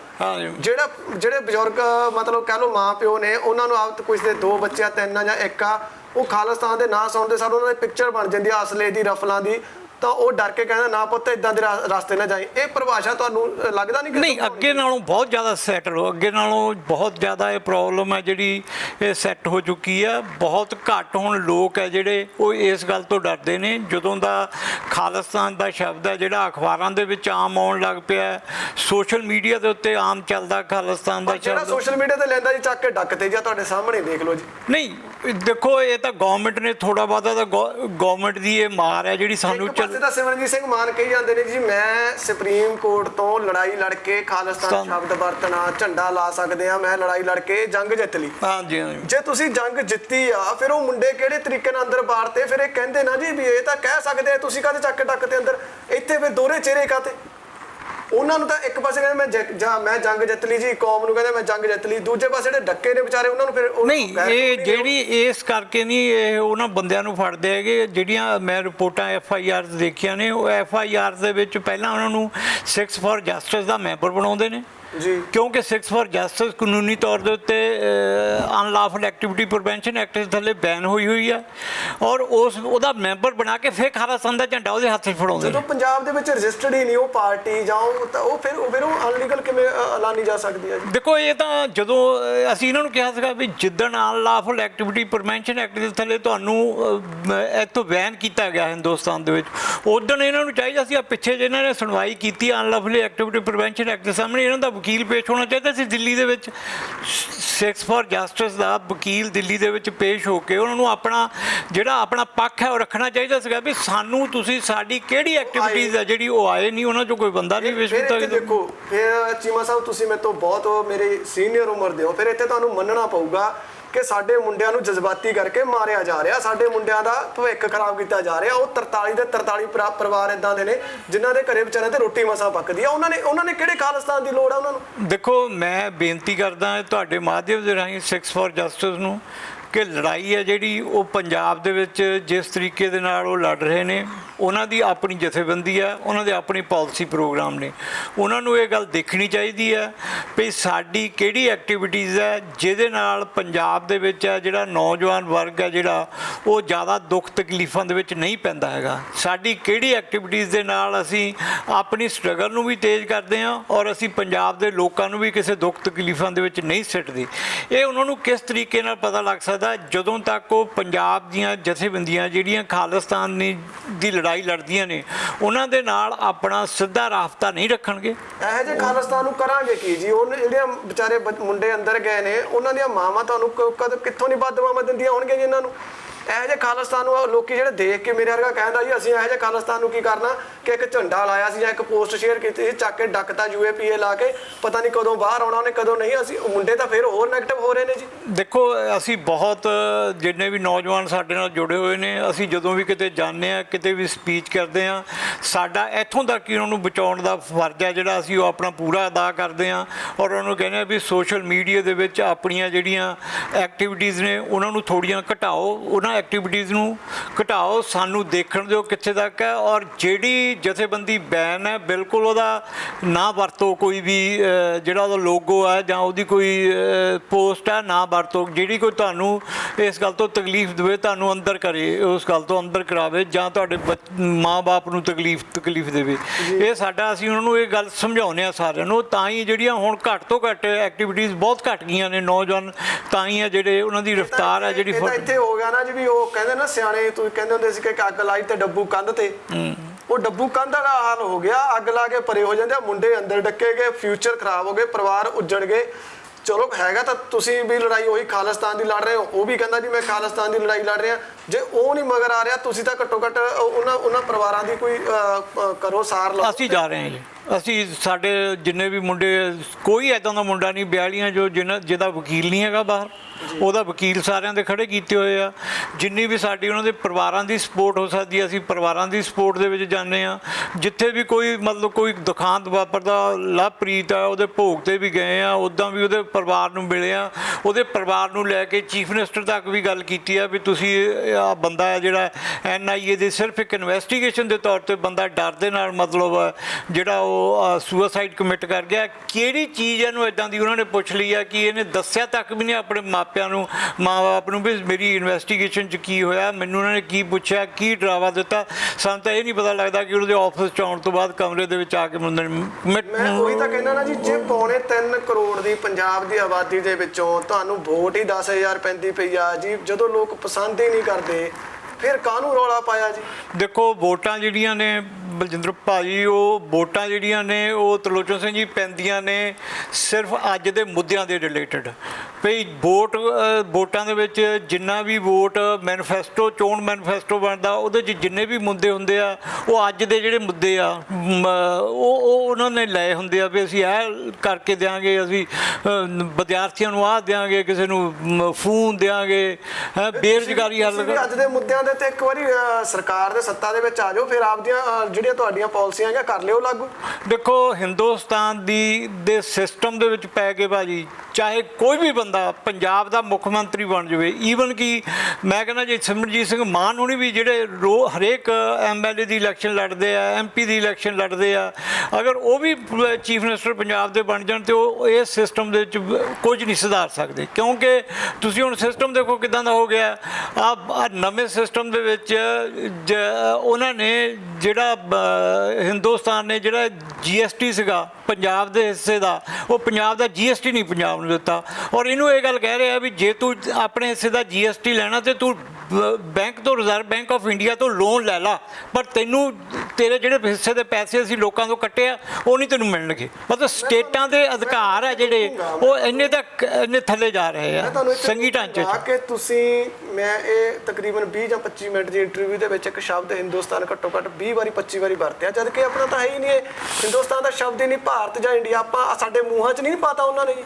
ਦੇਖੋ ਜਿਹੜੀਆਂ ਉਹਨਾਂ ਦੀਆਂ ਪਾਲਿਸੀਆਂ ਨੇ, ਜਦੋਂ ਉਹ ਇਹ ਗੱਲ ਹਰੇਕ ਥਾਂ ਹੀ ਕਹਿੰਦੇ ਆ ਵੀ ਅਸੀਂ ਹਿੰਦੁਸਤਾਨ ਬਣਾਉਣਾ ਹੈ, ਅਸੀਂ ਹਿੰਦੁਸਤਾਨ ਬਣਾਉਣਾ, ਅਸੀਂ ਹਿੰਦੂ ਰਾਸ਼ਟਰ ਨੂੰ ਇਹ ਬਣਾਉਣਾ, ਤੇ ਸਾਡੇ ਮੂੰਹ 'ਚ ਵੀ ਇਹ ਗੱਲ ਚੜ੍ਹ ਗਈ ਹੈ ਕਿ ਇਹ ਜਿੱਧਰ ਨੂੰ ਇਹ ਪਾਲਿਸੀਆਂ ਲੈ ਕੇ ਜਾ ਰਹੇ ਨੇ, ਜਿਹੜੇ ਕਾਨੂੰਨ ਬਣਾ ਰਹੇ ਨੇ, ਜਿਸ ਤਰ੍ਹਾਂ ਇਹਨਾਂ ਨੇ 370 ਧਾਰਾ ਨੂੰ ਰੱਦ ਕੀਤਾ, ਜਿਹੜਾ ਉਹਨਾਂ ਦਾ 35A ਨੂੰ ਰੱਦ ਕੀਤਾ, CA ਨਵਾਂ ਜਿਹੜਾ ਅਮੈਂਡਮੈਂਟ ਐਕਟ ਬਣਾਇਆ, ਸਿਟੀਜ਼ਨਸ਼ਿਪ ਅਮੈਂਡਮੈਂਟ ਐਕਟ ਆਇਆ, ਜਿਸ ਤਰੀਕੇ ਦੇ ਨਾਲ ਇਹ ਕਾਰਵਾਈਆਂ ਕਰ ਰਹੇ ਨੇ, ਜਿਸ ਤਰੀਕੇ ਨਾਲ ਪਾਰਲੀਮੈਂਟ ਦੇ ਵਿੱਚ ਕਾਨੂੰਨ ਬਣ ਰਹੇ ਨੇ, ਉਹ ਕਾਨੂੰਨ ਆ ਜਿਹੜੇ ਉਹ ਸਾਨੂੰ ਇਹ ਗੱਲ ਦਿਖਾ ਰਹੇ ਨੇ ਵੀ ਹਿੰਦੁਸਤਾਨ ਦੀ ਜਿਹੜੀ ਇਹਨਾਂ ਦਾ ਟੀਚਾ ਆ ਉਹ ਕੋਈ ਖਾਸ ਦੂਰ ਨਹੀਂ ਹੈ ਹਿੰਦੁਸਤਾਨ ਦਾ। ਤੇ ਫਿਰ ਆਪਾਂ ਕਿਹੜੇ ਮੰਗ ਦੇ ਲੈ ਕੇ ਬੈਠੇ ਆ। ਮੈਂ ਇੱਥੇ ਦਰਸ਼ਕਾਂ ਨੂੰ ਦੱਸ ਦੇਣਾ ਚਾਹੁੰਦਾ ਕਿ ਇਹ ਡਿਬੇਟ ਆ ਜਿਹੜੀ ਉਹ ਇੱਕ ਧੁਰੇ ਦੇ ਆਲੇ ਦੁਆਲੇ ਤਾਂ ਘੁੰਮ ਰਹੀ ਆ ਕਿ ਜਿਹੜੇ ਚੀਮਾ ਸਾਹਿਬ ਨੇ ਲੰਬੇ ਸਮੇਂ ਤੋਂ ਜਿਹੜਾ ਸੰਘਰਸ਼ ਕਰ ਰਹੇ ਨੇ ਉਹ ਸਿਰਫ ਖਾਲਿਸਤਾਨ ਦੇ ਨਾਂ ਤੇ ਕਰਦੇ ਨੇ, ਖਾਲਿਸਤਾਨ ਦੀ ਮੰਗ ਦੇ ਲਈ ਕਰ ਰਹੇ ਨੇ। ਇਹ ਲੰਬੀ ਡਿਬੇਟ ਇਸ ਕਰਕੇ ਹੋਈ ਆ। ਵਿਸ਼ੇ ਇੱਕ ਦੋ ਹੋਰ ਵੀ ਹੈਗੇ ਨੇ, ਉਹ ਵੀ ਇਹਨਾਂ ਨਾਲ ਗੱਲ ਕਰਾਂਗੇ, ਪਰ ਖਾਲਿਸਤਾਨ ਦੀ ਜਿਹੜੀ ਡਿਬੇਟ ਹੈ ਤਾਂ ਲੰਬੀ ਗਈ ਆ ਕਿ ਇਹ ਇਸ ਸੰਘਰਸ਼ ਦੇ ਵਿੱਚ ਨੇ। ਤੇ ਮੈਂ ਉਸੇ ਗੱਲ ਤੇ ਦੁਬਾਰਾ ਆਵਾਂ ਕਿ ਜਿਹੜਾ ਮੈਂ ਦਰਸ਼ਕਾਂ ਨੂੰ ਇਹ ਦੱਸ ਕੇ ਹਟਿਆ ਕਿ ਖਾਲਿਸਤਾਨ ਦੇ ਤੁਸੀਂ ਚਲੋ ਲੰਬੇ ਸੰਘਰਸ਼ ਦੇ ਵਿੱਚ ਰਹੇ ਹੋ ਜਾਂ ਹੁਣ ਵੀ ਕਰ ਰਹੇ ਹੋ। ਜਦੋਂ ਮੇਰੀ ਤਾਂ ਤੁਹਾਨੂੰ ਪਰਸਨਲ ਤੌਰ ਤੇ ਇਹੀ ਸਲਾਹ ਵਾ, ਜੇ ਤਾਂ ਪਹਿਲਾਂ ਤਾਂ ਤੁਸੀਂ ਲੋਕਾਂ ਨੂੰ ਇਹ ਦੱਸੋ ਕਿ ਅਸੀਂ ਜਿਹੜੀ ਮੰਗ ਰਹੇ ਆ ਉਹ ਹੈ ਕੀ ਆ, ਕਿਉਂਕਿ ਲੋਕਾਂ ਨੂੰ ਉਹ ਇਸ ਚੀਜ਼ ਦੀ ਅਵੇਅਰਨੈਸ ਹੀ ਨਹੀਂ ਹੈਗੀ ਕਿ ਖਾਲਿਸਤਾਨ ਹੈ ਕੀ ਆ ਜਾਂ ਕਿਵੇਂ ਆ। ਮੈਂ ਬਹੁਤ ਸਾਰੇ ਨਾ ਹਿੰਦੂ ਆਗੂਆਂ ਦੀ ਇੰਟਰਵਿਊ ਕੀਤੀਆਂ ਨੇ ਜੀ। ਹਾਂਜੀ। ਉਹਨਾਂ ਦਾ ਕਹਿਣਾ ਕਿ ਜਿਹੜੇ ਸਾਡੇ ਹਿੰਦੂ ਆਗੂ ਨੇ ਉਹ ਅੱਤਵਾਦੀਆਂ ਨੇ ਮਾਰੇ ਨੇ ਜੀ। ਉਹ ਅੱਤਵਾਦੀ ਸ਼ਬਦ ਤੱਕ ਵਰਤਦੇ ਆ। ਹਵਾਰੇ ਨੂੰ ਅੱਤਵਾਦੀ ਕਹਿੰਦੇ ਨੇ ਜੀ, ਉਹ ਸੰਤ ਭਿੰਡਰਾਂ ਵਾਲਿਆਂ ਨੂੰ ਅੱਤਵਾਦੀ ਕਹਿੰਦੇ ਨੇ ਜੀ। ਉਹ ਇਹ ਤੁਹਾਨੂੰ ਲੱਗਦਾ ਕਿ ਸਿੱਖ ਆਗੂਆਂ ਨੇ ਹੀ ਜਾਂ ਸਿੱਖ ਜੁਝਾਰੂ ਮੁੰਡਿਆਂ ਨੇ ਉਹਨਾਂ ਦਾ ਕਤਲ ਕੀਤਾ ਹੋ? ਤੇ ਸਿੱਖ ਏਦਾਂ ਧੱਕਾ ਨਹੀਂ ਕਰਦਾ ਕਿਸੇ ਨੂੰ? ਨਹੀਂ, ਸਿੱਖ ਕਿਸੇ ਨਾਲ ਧੱਕਾ ਨਹੀਂ ਕਰਦਾ ਇਹ ਇਸ ਤਰੀਕੇ ਦੇ ਨਾਲ, ਪਰ ਖਾਲਸਾਈ ਜਾਹੋ ਜਲਾਲ ਦੇ ਨਾਲ ਜਿਹੜੀ ਸਜ਼ਾ ਜਿਹੜੀ ਆ ਉਹ ਪਾਪੀ ਨੂੰ ਉਹ ਜ਼ਰੂਰ ਦੇਣੀ ਬਣਦੀ ਆ ਜ਼ੁਲਮ ਦੇ ਬਰਖਲਾਫ। ਜੇ ਅਗਰ ਇਸ ਗੱਲ ਦਾ ਪਤਾ ਲੱਗੇ ਵੀ ਇਸ ਬੰਦੇ ਨੇ ਜ਼ੁਲਮ ਕੀਤਾ, ਜਿਵੇਂ ਲਾ ਲਓ ਜਨਰਲ ਵੈਦਿਆ ਸੀਗਾ ਜੀ, 1984 ਦੇ ਵਿੱਚ ਉਹਨਾਂ ਨੇ ਇੱਕ ਦਰਬਾਰ ਸਾਹਿਬ ਤੇ ਹਮਲਾ ਕੀਤਾ ਤੇ ਉਹਦਾ ਮੇਨ ਸੀਗਾ ਉਹਨੂੰ ਖਾਲਸਾਈ ਰਸਮਾਂ ਦੇ ਆਧਾਰ ਨਾਲ ਉਹਨੂੰ ਜਿਹੜੀ ਉਹਦੀ ਸਜ਼ਾ ਦੇਣੀ ਬਣਦੀ ਆ ਉਹ ਜ਼ਰੂਰ ਦੇਣੀ ਸੀ ਔਰ ਦਿੱਤੀ ਗਈ ਉਹਨੂੰ ਸਜ਼ਾ। ਉਹ ਤਾਂ ਚਲੋ ਉਹ ਤਾਂ ਆ ਗਿਆ ਕਿ ਉਹ ਦੋਸ਼ੀ ਸੀਗੇ। ਇੱਥੇ ਇਹਨਾਂ ਦਾ ਹਿੰਦੂ ਆਗੂਆਂ ਦਾ ਨਾ ਕਹਿਣਾ ਕਿ ਸਾਡੇ ਜਿਹੜੇ ਪੰਜਾਬ ਦੇ ਵਿੱਚ ਜੀ ਸਾਨੂੰ ਅੱਤਵਾਦੀਆਂ ਤੋਂ ਡਰਾਉਂਦੇ ਨੇ, ਧਮਕੀਆਂ ਦਿੰਦੇ ਨੇ ਖਾਲਿਸਤਾਨ ਵਾਲੇ। ਕੀ ਇਹ ਵਾਕਈ ਇਦਾਂ ਹੋਇਆ? ਤੁਹਾਨੂੰ ਕਦੇ ਹੋਇਆ ਕਿਸੇ ਜਥੇਬੰਦੀ ਵੱਲੋਂ ਕਿ ਧਮਕੀ ਮਿਲ ਦਿੱਤੀ ਜਾਏ? ਬਿਲਕੁਲ ਨਹੀਂ, ਅਸੀਂ ਕਿਸੇ ਵੀ ਜਥੇਬੰਦੀ ਵੱਲੋਂ ਕੋਈ ਧਮਕੀ ਨਹੀਂ, ਨਾ ਅਸੀਂ ਦਿੰਦੇ ਹਾਂ ਨਾ ਕਿਸੇ ਅਸੀਂ ਲੈਂਦੇ ਹਾਂ। ਪੈ ਕਿਸੇ ਕੋ ਦੇਤ ਨਹੀਂ ਨਾ ਪੈ ਮਾਨਤਾ। ਸਾਡਾ ਤਾਂ ਇਹ ਹੈ ਵੀ ਨਾ ਅਸੀਂ ਇਹਨਾਂ ਨੂੰ ਦਿੰਦੇ, ਆਪਣੀ ਸਿਰਫ ਜਿੰਨੀਆਂ ਵੀ ਇਹਨਾਂ ਨੇ ਸ਼ਿਵ ਸੈਨਾ ਜਾਂ ਹੋਰ ਹਿੰਦੂ ਲੀਡਰ ਨੇ ਜਿਹੜੇ ਕੱਟੜਵਾਦੀ ਲੀਡਰ ਨੇ ਜਿਹੜੇ ਆਪਣੇ ਆਪ ਨੂੰ ਦੱਸਦੇ, ਜਿਹੜੇ ਗਾਰਡ ਲਈ ਫਿਰਦੇ ਨੇ ਪੁਲਿਸ, ਇਹ ਆਪਣੇ ਆਪ ਨੂੰ ਆਪ ਹੀ ਚਿੱਠੀਆਂ ਲਿਖ ਕੇ ਆਪ ਹੀ ਲੈਟਰ ਲਿਖ ਕੇ ਆਪਣੇ ਆਪ ਨੂੰ ਸਿਰਫ ਗੌਰਮੈਂਟ ਨੂੰ ਇਹ ਗੱਲ ਦਿਖਾਉਂਦੇ ਆ ਵੀ ਸਾਨੂੰ ਸਾਡੀ ਜਾਨ ਨੂੰ ਕਿੰਨਾ ਖਤਰਾ ਹੈ। ਸਿਰਫ ਗਾਰਡ ਲੈਣ ਲਈ, ਸਿਕਿਉਰਿਟੀ ਗਾਰਡ ਲੈਣ ਦੇ ਲਈ ਇਹਨਾਂ ਨੇ ਇੱਕ ਧੰਦਾ ਬਣਾਇਆ ਹੈ। ਹੋਰ ਕੋਈ ਇਹਨਾਂ ਨੂੰ ਖਤਰਾ ਨਹੀਂ ਹੈ, ਕਿ ਕੋਈ ਇਹਨਾਂ ਨੂੰ ਪ੍ਰੋਬਲਮ ਨਹੀਂ ਹੈਗੀ। ਚਲੋ ਦੂਸਰੇ ਮੈਂ ਮੁੱਦੇ ਤੇ ਆਵਾਂ ਕਿ ਤੁਹਾਨੂੰ ਪਤਾ ਕਿ ਜਿਹੜੇ 328 ਸਰੂਪ ਸੀ, ਉਸ ਤੋਂ ਬਾਅਦ ਹੋਰ ਸਰੂਪ ਜੁੜੇ ਗੁਰੂ ਮਹਾਰਾਜ ਦੇ, ਉਹ ਪਿੱਛੇ ਕੀ ਸਾਜ਼ਿਸ਼ ਲੱਗਦੀ ਆ? ਕਿਤੇ ਮੈਨੂੰ ਤਾਂ ਖੁਦ ਨੂੰ ਇਹ ਲੱਗਿਆ ਜੀ ਕਿ ਜਿਵੇਂ ਸਾਡੇ ਇਤਿਹਾਸ ਦੇ ਵਿੱਚ ਰਲ ਗੱਡ ਕੀਤਾ ਗਿਆ, ਕਿਤੇ ਇਹ ਤਾਂ ਨਹੀਂ ਆਉਣ ਵਾਲੇ ਸਮੇਂ ਦੇ ਵਿੱਚ ਇਹ ਸਰੂਪਾਂ ਜਿਹੜੇ ਸਾਡੇ ਇੰਨੇ ਪਵਿੱਤਰ ਨੇ ਇਹਨਾਂ, ਕਿਉਂਕਿ ਸਾਰਿਆਂ ਨੂੰ ਪਤਾ ਕਿ ਇੱਕ ਸਿੱਖ ਆ ਜਿਹੜਾ ਉਹ ਜਦੋਂ ਇੱਕ ਸ਼ਕਤੀ ਲੈਂਦਾ, ਇੱਕ ਸੇਧ ਲੈਂਦਾ ਤਾਂ ਉਹ ਗੁਰੂ ਗ੍ਰੰਥ ਸਾਹਿਬ ਤੋਂ ਲੈਂਦਾ ਜੀ। ਬਿਲਕੁਲ। ਕਿਉਂ ਨਾ ਇਸੇ ਨਾਲ ਹੀ ਛੇੜਛਾੜ ਕੀਤੀ ਜਾਵੇ? ਤੁਹਾਨੂੰ ਕੀ ਲੱਗਦਾ ਇਸ ਦੇ ਵਿੱਚ ਕੋਈ ਸਾਜ਼ਿਸ਼ ਆ ਤੇ ਕਿਹਦੀ ਆ? ਦੇਖੋ, ਜਿਹੜੀ ਇਹਦੇ ਵਿੱਚ ਜਿਹੜੇ 328 ਸਰੂਪ ਅਕਾਲ ਤਖਤ ਦੇ ਮੁੱਖ ਸੇਵਾਦਾਰ ਨੇ ਗਿਆਨੀ ਹਰਪ੍ਰੀਤ ਸਿੰਘ ਨੇ ਕਹੇ ਆ, ਜਿਹੜਾ ਕਿ SGPC ਵੱਲੋਂ ਚੁਣਿਆ ਹੋਇਆ ਸੇਵਾਦਾਰ ਹੈ, ਕਿ 328 ਸਰੂਪ ਹੈ ਜਿਹੜੇ ਉਹ ਮਿਸ ਹੈ। 328 ਸਰੂਪ ਨਹੀਂ, ਹੁਣ ਇਹਨਾਂ ਦੀ ਜਿਹੜੀ ਮਤਲਬ ਨੰਬਰਿੰਗ ਹੈ ਜ਼ਿਆਦਾ ਹੋ ਗਈ। ਹਾਂਜੀ ਦੱਸਿਆ 125 ਇੱਕ ਸਰੂਪ ਹੋ ਗਏ, 61 ਇੱਕ ਸਰੂਪ ਹੋ ਗਏ, ਇਹ 514 ਦੇ ਕਰੀਬਨ ਸਰੂਪ ਸਾਰੇ ਬਣਦੇ ਆ। ਸ਼੍ਰੋਮਣੀ ਗੁਰਦੁਆਰਾ ਪ੍ਰਬੰਧਕ ਕਮੇਟੀ ਸਿੱਖਾਂ ਦੀ ਉਹ ਹੈ ਜਿਹਨੇ ਗੁਰੂ ਗ੍ਰੰਥ ਸਾਹਿਬ ਦਾ ਪ੍ਰਚਾਰ ਕਰਨਾ ਸੀਗਾ। ਜਿਹੜੀ ਗੱਲ ਤੁਸੀਂ ਸਾਨੂੰ ਕਹਿ ਰਹੇ ਹੋ ਵੀ ਗੁਰੂ ਗ੍ਰੰਥ ਸਾਹਿਬ ਦਾ ਪ੍ਰਚਾਰ ਕਰਨਾ ਸੀ, ਉਹਦੇ ਨਿਯਮਾਂ ਦਾ, ਉਹਨੇ ਗੁਰੂ ਸਾਹਿਬ ਦੀਆਂ ਸਿੱਖਿਆਵਾਂ ਦਾ, ਨਸੀਹਤਾਂ ਦਾ ਪ੍ਰਚਾਰ ਕਰਨਾ ਸੀਗਾ। ਇਹਨੇ ਪ੍ਰਚਾਰ ਤਾਂ ਕੀ ਕਰਨਾ, ਉਹਦੀ ਰੱਖਿਆ ਤਾਂ ਕੀ ਕਰਨੀ ਹੈ। ਸਗੋਂ ਇਹਨਾਂ ਦੀ ਜਿਹੜੀ ਆਪਸੀ ਲਾਲਚੀ ਲੀਡਰਸ਼ਿਪ ਹੈ, ਛੋਟੇ ਲਾਲਚਾਂ ਲਈ, ਐਵੇਂ ਛੋਟੇ ਪੈਸਿਆਂ ਲਈ ਇਹਨਾਂ ਨੇ ਉਹ ਮਾਰਕੀਟ ਦੇ ਵਿੱਚ ਵੇਚ ਦਿੱਤੇ ਆ ਔਰ ਹੇਰਾਫੇਰੀ ਕੀਤੀ ਆ ਇਹਨਾਂ ਨੇ। ਉਹਦੇ ਰਿਕਾਰਡ ਦੇ ਵਿੱਚ ਪੇਪਰ ਹੋਰ ਇਸ਼ੂ ਕਰਾ ਕੇ ਇਹਨਾਂ ਨੇ ਉਹਦਾ ਰਿਕਾਰਡ ਖਤਮ ਕਰਕੇ ਦੁਬਾਰਾ ਛਾਪ ਕੇ ਉਹਦਾ ਰਿਕਾਰਡ ਪੱਕਾ ਕਰਨ ਦੇ ਲਈ ਇਹ ਕੀਤਾ ਗਿਆ, ਪਰ ਉਹ ਇਹਨਾਂ ਤੋਂ ਹੋਇਆ ਨਹੀਂ ਹੈਗਾ ਕਿਉਂਕਿ PHRO ਨੇ। ਉਹ ਗਏ ਕਿੱਥੇ ਸਰੂਪ? ਕਿਤੇ ਕਿਸੇ ਸ਼ਰਾਰਤੀ ਹੱਥਾਂ 'ਚ ਤਾਂ ਨਹੀਂ ਚਲੇ ਗਏ? ਨਹੀਂ, ਇਹੀ ਤਾਂ ਸਭ ਤੋਂ ਵੱਡਾ ਮਸਲਾ ਹੈ। ਇਹੀ ਤੇ ਅਸੀਂ ਇਹ ਗੱਲ ਸ਼੍ਰੋਮਣੀ ਗੁਰਦੁਆਰਾ ਪ੍ਰਬੰਧਕ ਕਮੇਟੀ ਨੂੰ ਇਹ ਗੱਲ ਕਹਿੰਦੇ ਆ ਵੀ ਜਿਹੜਾ ਸਾਡਾ ਕੰਸਰਨ ਇਹ ਹੈ ਵੀ ਉਹ ਸਰੂਪ ਹੈ ਜਿਹੜੇ ਕੌਣ ਬੰਦੇ ਸੀਗੇ, ਕਿਹਨਾਂ ਬੰਦਿਆਂ ਦੀ ਸਿਫਾਰਿਸ਼ ਦੇ ਉੱਤੇ ਗਏ ਆ। ਜੇ ਤਾਂ ਕਿਸੇ ਪਿੰਡਾਂ ਦੇ ਵਿੱਚ ਕਿਸੇ ਅਕਾਲੀ ਲੀਡਰਾਂ ਦੀ ਸਿਫਾਰਿਸ਼ ਦੇ ਉੱਤੇ ਚਲੇ ਗਏ ਤੇ ਉਹਨਾਂ ਦਾ ਰਿਕਾਰਡ ਨਹੀਂ ਰੱਖਿਆ, ਤਾਂ ਵੀ ਪਤਾ ਹੋਣਾ ਚਾਹੀਦਾ ਹਰ ਹਾਲਤ ਦੇ ਵਿੱਚ ਜਿਹੜਾ ਪਬਲਿਸ਼ਿੰਗ ਡਿਪਾਰਟਮੈਂਟ ਆ ਉਹਨੂੰ ਵੀ ਅਸੀਂ ਇੰਨੇ ਸਰੂਪ ਇਸ ਮਤਲਬ ਲੀਡਰ ਦੀ ਸਿਫਾਰਿਸ਼ ਦੇ ਉੱਤੇ ਇਸ ਪਿੰਡ ਨੂੰ ਦਿੱਤੇ ਆ ਜਾਂ ਇਸ ਗੁਰਦੁਆਰਾ ਸਾਹਿਬ ਨੂੰ ਦਿੱਤੇ ਆ। ਅਗਰ ਜੇ ਉਹ ਵੇਚੇ ਆ ਤਾਂ ਵੀ ਉਹਨਾਂ ਨੂੰ ਪਤਾ ਹੋਣਾ ਚਾਹੀਦਾ ਵੀ ਆਹ ਜਿਹੜੇ ਸਰੂਪ ਹੈ ਇਹਨਾਂ ਨੇ ਓਪਨ ਮਾਰਕੀਟ ਦੇ ਵਿੱਚ ਇਹਨਾਂ ਦੁਕਾਨਾਂ ਨੂੰ ਵੇਚ ਦਿੱਤੇ। ਜੇ ਉਹ ਬਾਹਰ ਗਏ ਆ ਤਾਂ ਵੀ ਪਤਾ ਹੋਣਾ ਚਾਹੀਦਾ ਵੀ ਇੰਨੇ ਸਰੂਪ ਬਾਹਰ ਗਏ ਆ। ਇਹਦੀ ਪੜਤਾਲ ਦੇ ਲਈ ਤਾਂ ਹੀ ਜ਼ਿਆਦਾ ਰੌਲਾ ਪਾਇਆ ਜਾ ਰਿਹਾ ਕਿ ਤਾਂ ਕਿ ਇਸ ਗੱਲ ਦਾ ਪਤਾ ਲੱਗੇ ਕਿ ਉਹ ਸੀਰੀਅਲ ਜਿੰਨੇ ਵੀ ਨੰਬਰ ਲੱਗੇ ਹੋਏ ਨੇ ਉਹ ਸਰੂਪ ਗਏ ਕਿੱਥੇ ਨੇ, ਔਰ ਕਿਸੇ ਐਦਾਂ ਦੇ ਹੱਥਾਂ 'ਤੇ ਤਾਂ ਨਹੀਂ ਚੜ੍ਹ ਗਏ ਕਿ 2015 ਵਾਂਗ ਕਿਸੇ ਬੇਅਦਬੀ ਦਾ ਕਾਰਨ ਬਣਨ ਮਤਲਬ ਸਰੂਪ। ਸੋ ਇਹ ਇਸੇ ਹੀ ਗੱਲ ਕਰਕੇ ਅਸੀਂ ਸਾਰੀਆਂ ਜਥੇਬੰਦੀਆਂ ਜਿਹੜੀਆਂ ਨੇ ਉਹ ਸ਼੍ਰੋਮਣੀ ਗੁਰਦੁਆਰਾ ਪ੍ਰਬੰਧਕ ਕਮੇਟੀ ਨੂੰ ਟੋਕ ਰਹੀਆਂ ਨੇ ਔਰ ਇਹ ਗੱਲ ਕਹਿ ਰਹੀਆਂ ਨੇ ਕਿ ਤੁਸੀਂ ਇਹਨਾਂ ਨੂੰ ਵੱਧ ਤੋਂ ਵੱਧ ਸਜ਼ਾ ਦੇਣੀ ਚਾਹੀਦੀ ਆ। ਔਰ ਉਹਨਾਂ ਨੇ 1000 ਦੀ ਰਿਪੋਰਟ, 1000 ਪੇਜਸ ਦੀ ਰਿਪੋਰਟ ਸੀਗੀ, ਜਿਸ 'ਚੋਂ ਸਿਰਫ 10 ਪੇਜ ਉਹਨਾਂ ਨੇ ਵੈਬਸਾਈਟ ਦੇ ਉੱਤੇ ਆਪਣੀ 'ਤੇ ਪਾਏ ਹਨ। 990 ਪੇਜ। ਤੁਹਾਡੀ ਗੱਲ ਯਾਦ ਆਈ ਆ ਜੀ, ਮੈਂ ਤੁਹਾਡੀ ਗੱਲ ਤੇ ਗੱਲ ਕਰਦਾ ਕਿ ਮੈਨੂੰ ਨਾ ਪਿੱਛੇ ਜੇ ਇੱਕ ਮੈਂ ਆਪਣੇ ਸਕੱਤਰ ਸਾਹਿਬ ਦੀ ਇੰਟਰਵਿਊ ਦੇਖੀ, ਉਹਦੇ ਵਿੱਚ ਕਹਿੰਦੇ ਜੀ, ਉਹ ਕਹਿੰਦੇ ਵੀ ਜਦੋਂ ਇਹ ਮਹਾਰਾਜ ਸਰੂਪ ਦਿੱਤੇ ਜਾਂਦੇ ਨੇ ਨਾ ਜੀ, ਜਿਹੜੀ ਭੇਟਾ ਵਾ ਉਹ ਤਾਂ ਲਈ ਜਾਂਦੀ ਆ ਜੀ। ਕਈ ਸਰੂਪ ਅਸੀਂ ਇਦਾਂ ਦੇ ਦਿੰਦੇ ਨੇ ਜਿਹੜਾ ਕੋਈ ਰੁੱਕਾ ਆ ਗਿਆ ਕਿਸੇ ਅਕਾਲੀ ਦਲ ਲੀਡਰ ਦਾ, ਕਿਸੇ ਸਰਪੰਚ ਦਾ ਆ ਗਿਆ ਜੀ, ਬਿਲਕੁਲ ਜਿਹਨੂੰ ਅਸੀਂ ਧੰਨ ਗੁਰੂ ਗ੍ਰੰਥ ਸਾਹਿਬ MLA ਔਰ ਸ਼੍ਰੋਮਣੀ ਕਮੇਟੀ ਦੇ ਮੈਂਬਰ ਜਾਗ ਦੀ ਜੋਤ ਮੰਨਦੇ ਆ। ਇੱਥੇ ਲੱਗਦਾ ਨਹੀਂ ਕਿ ਉਹਦਾ ਵੀ ਧੰਦਾ ਹੋ ਰਿਹਾ, ਅਗੇ ਕਿਸੇ ਦੀ ਸਿਫਾਰਿਸ਼ ਹੈ ਤਾਂ ਫ੍ਰੀ ਦੇ ਦਿਓ, ਨਹੀਂ ਤਾਂ ਤੁਸੀਂ ਮੁੱਲ ਦੇਣਾ। ਇਹੀ ਗੱਲ ਤੋਂ ਸਾਨੂੰ ਇਸ ਗੱਲ ਦਾ ਰੋਸ ਹੈ ਪੂਰਾ ਸ਼੍ਰੋਮਣੀ ਗੁਰਦੁਆਰਾ ਪ੍ਰਬੰਧਕ ਕਮੇਟੀ ਦੇ ਵੀ ਜਿਸ ਪ੍ਰਬੰਧਕ ਕਮੇਟੀ ਨੂੰ ਗੁਰੂ ਗ੍ਰੰਥ ਸਾਹਿਬ ਦੀ ਰੱਖਿਆ ਦੇ ਲਈ, ਉਹਦੀ ਸੇਵਾ ਸੰਭਾਲ ਦੇ ਲਈ ਬਣਾਇਆ ਗਿਆ, ਉਹੀ ਉਹਦਾ ਵਪਾਰ ਕਰਨ ਲੱਗ ਪਈ ਆ। ਬਿਲਕੁਲ ਜੀ। ਤੇ ਕੀ ਬਣੇਗਾ ਸਿੱਖ ਕੌਮ ਦਾ ਜੇ ਸ਼੍ਰੋਮਣੀ ਕਮੇਟੀ ਉਹ ਇਸ ਗੱਲ ਦੇ ਉੱਤੇ ਵਪਾਰ ਕਰਨ ਲੱਗ ਪਈ ਆ। ਔਰ ਇਸ ਦੇ ਲਈ ਸ਼੍ਰੋਮਣੀ ਅਕਾਲੀ ਦਲ ਤੇ ਸ਼੍ਰੋਮਣੀ ਗੁਰਦੁਆਰਾ ਪ੍ਰਬੰਧਕ ਕਮੇਟੀ SGPC ਦੇ ਮੈਂਬਰ ਤੇ ਉਹਦੀ ਐਗਜ਼ੈਕਟਿਵ ਕਮੇਟੀ ਤੇ ਉਹਦੇ ਪ੍ਰਧਾਨ ਜਿਹੜੇ 2016 ਤੋਂ ਲੈ ਕੇ 2020 ਤੱਕ ਦੇ ਨੇ, ਉਹ ਸਾਰੇ ਹੀ ਇਹਦੇ ਜ਼ਿੰਮੇਵਾਰ ਨੇ। ਤੇ ਦੂਜੇ ਜ਼ਿੰਮੇਵਾਰ ਨੇ ਇਹਦੇ ਜਿਹੜੇ ਇਹਦੀ ਪ੍ਰਬੰਧਕ ਕਮੇਟੀ ਦੇ ਵਿੱਚ ਇਹਦੇ ਮੀਤ ਸਕੱਤਰ ਨੇ ਪਬਲਿਸ਼ਿੰਗ ਡਿਪਾਰਟਮੈਂਟ ਦੇ ਵਿੱਚ ਨੇ, ਜਾਂ ਜਿਹੜੇ ਵਾਈਂਡਿੰਗ ਡਿਪਾਰਟਮੈਂਟ ਦੇ ਵਿੱਚ ਨੇ ਜਿੱਥੇ ਵਾਈਂਡਿੰਗ ਕਰਨ ਦੇ ਲਈ ਸਰੂਪ ਭੇਜੇ ਜਾਂਦੇ ਨੇ, ਜਾਂ ਜਿੱਥੇ ਇਹਨਾਂ ਦਾ ਬਿਰਧ ਸਰੂਪਾਂ ਦਾ ਜਿਹੜਾ ਗੋਇੰਦਵਾਲ ਸਾਹਿਬ ਦਾ ਸੰਸਕਾਰ ਹੈ ਉੱਥੋਂ ਦਾ ਜਿਹੜਾ ਰਿਕਾਰਡ ਹੈ, ਇਹ ਸਾਰੇ ਰਿਕਾਰਡ ਕੀਪਰ ਹੈ ਜਿਹੜੇ, ਇਹ ਸਾਰੇ ਇਸ ਗੱਲ ਦੇ ਲਈ ਜ਼ਿੰਮੇਵਾਰ ਹੈ। ਇਸ ਗੱਲ ਨੂੰ ਅਸੀਂ ਚਾਹੁੰਦੇ ਹਾਂ ਵੀ ਇਹ ਗੱਲ ਦਾ ਸਾਰਾ ਹੀ ਇਹ ਤਾਂ ਸਾਹਮਣੇ ਆ ਗਿਆ ਚੀਮਾ ਸਾਹਿਬ, ਇਹ ਤਾਂ ਸਾਹਮਣੇ ਆ ਗਏ ਕਿ ਇੰਨਾ ਕਾ ਤਾਂ ਰੌਲਾ ਪਿਆ ਤਾਂ ਆ ਗਿਆ। ਇਹ 'ਚ ਕੀ ਸ਼ੱਕ ਨਹੀਂ ਜਾਂ ਇਹ 'ਚ ਕੀ ਦੋਰਾ ਆ ਕਿ ਪਹਿਲਾਂ ਇਹ ਤੋਂ ਵੱਧ ਗਏ ਹੁਣ ਜੀ। ਬਿਲਕੁਲ ਅਸੀਂ ਤਾਂ 216 ਤੋਂ ਪਹਿਲਾਂ ਪਤਾ ਨਹੀਂ ਕਿੰਨੇ ਹੋਏ, ਕੀ ਤਾਂ 2015 ਵਾਲੀ ਜਿਹੜੀ ਬੇਅਦਬੀ ਉਹ ਵੀ ਇਸੇ ਸਰੂਪਾਂ ਦੇ ਨਾਲ, ਕਿਉਂਕਿ ਕਾਫੀ ਚਿਰ ਤੋਂ ਇੱਕ ਹਾਕਮ ਧਿਰਾ ਜਿਹੜੀ ਪਹਿਲਾਂ ਰਹੀ ਆ, ਸਰਕਾਰ ਰਹੀ ਆ ਉਹਨਾਂ ਦੇ ਅੰਡਰ ਸ਼੍ਰੋਮਣੀ ਕਮੇਟੀ ਚੱਲਦੀ ਆ ਜੀ, ਉਹਨਾਂ ਦੀ ਭਾਈਵਾਲੀ ਵੀ ਆ ਸੈਂਟਰ ਦੇ ਨਾਲ।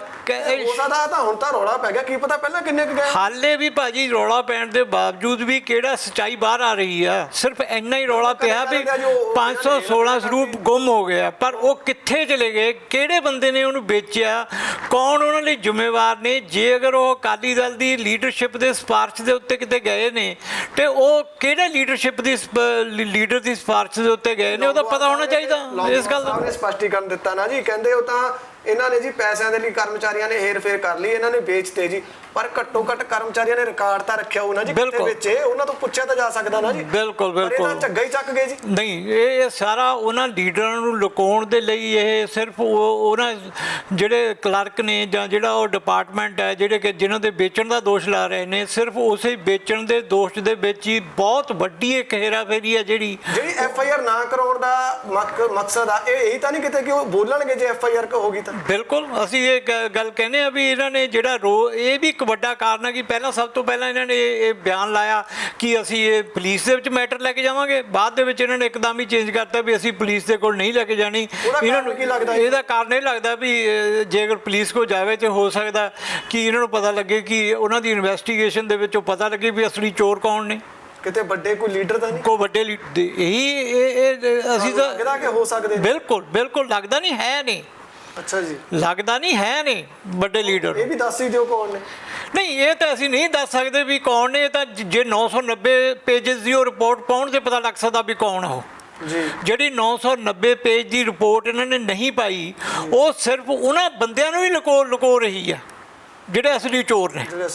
ਹਾਂਜੀ, ਉਹ ਉੱਥੇ ਰਿਪੋਰਟ ਪਾਈ ਜਾਵੇ, ਹੁਣੇ ਪਤਾ ਲੱਗ ਸਕਦਾ ਵੀ ਕਿ ਕੌਣ ਨੇ। ਮਤਲਬ ਇਹਦੇ ਤੁਹਾਨੂੰ ਲੱਗਦਾ ਆਉਣ ਵਾਲੇ ਸਮੇਂ 'ਚ ਇਸ ਚੀਜ਼ ਦਾ ਇਨਸਾਫ ਮਿਲ ਜੂ?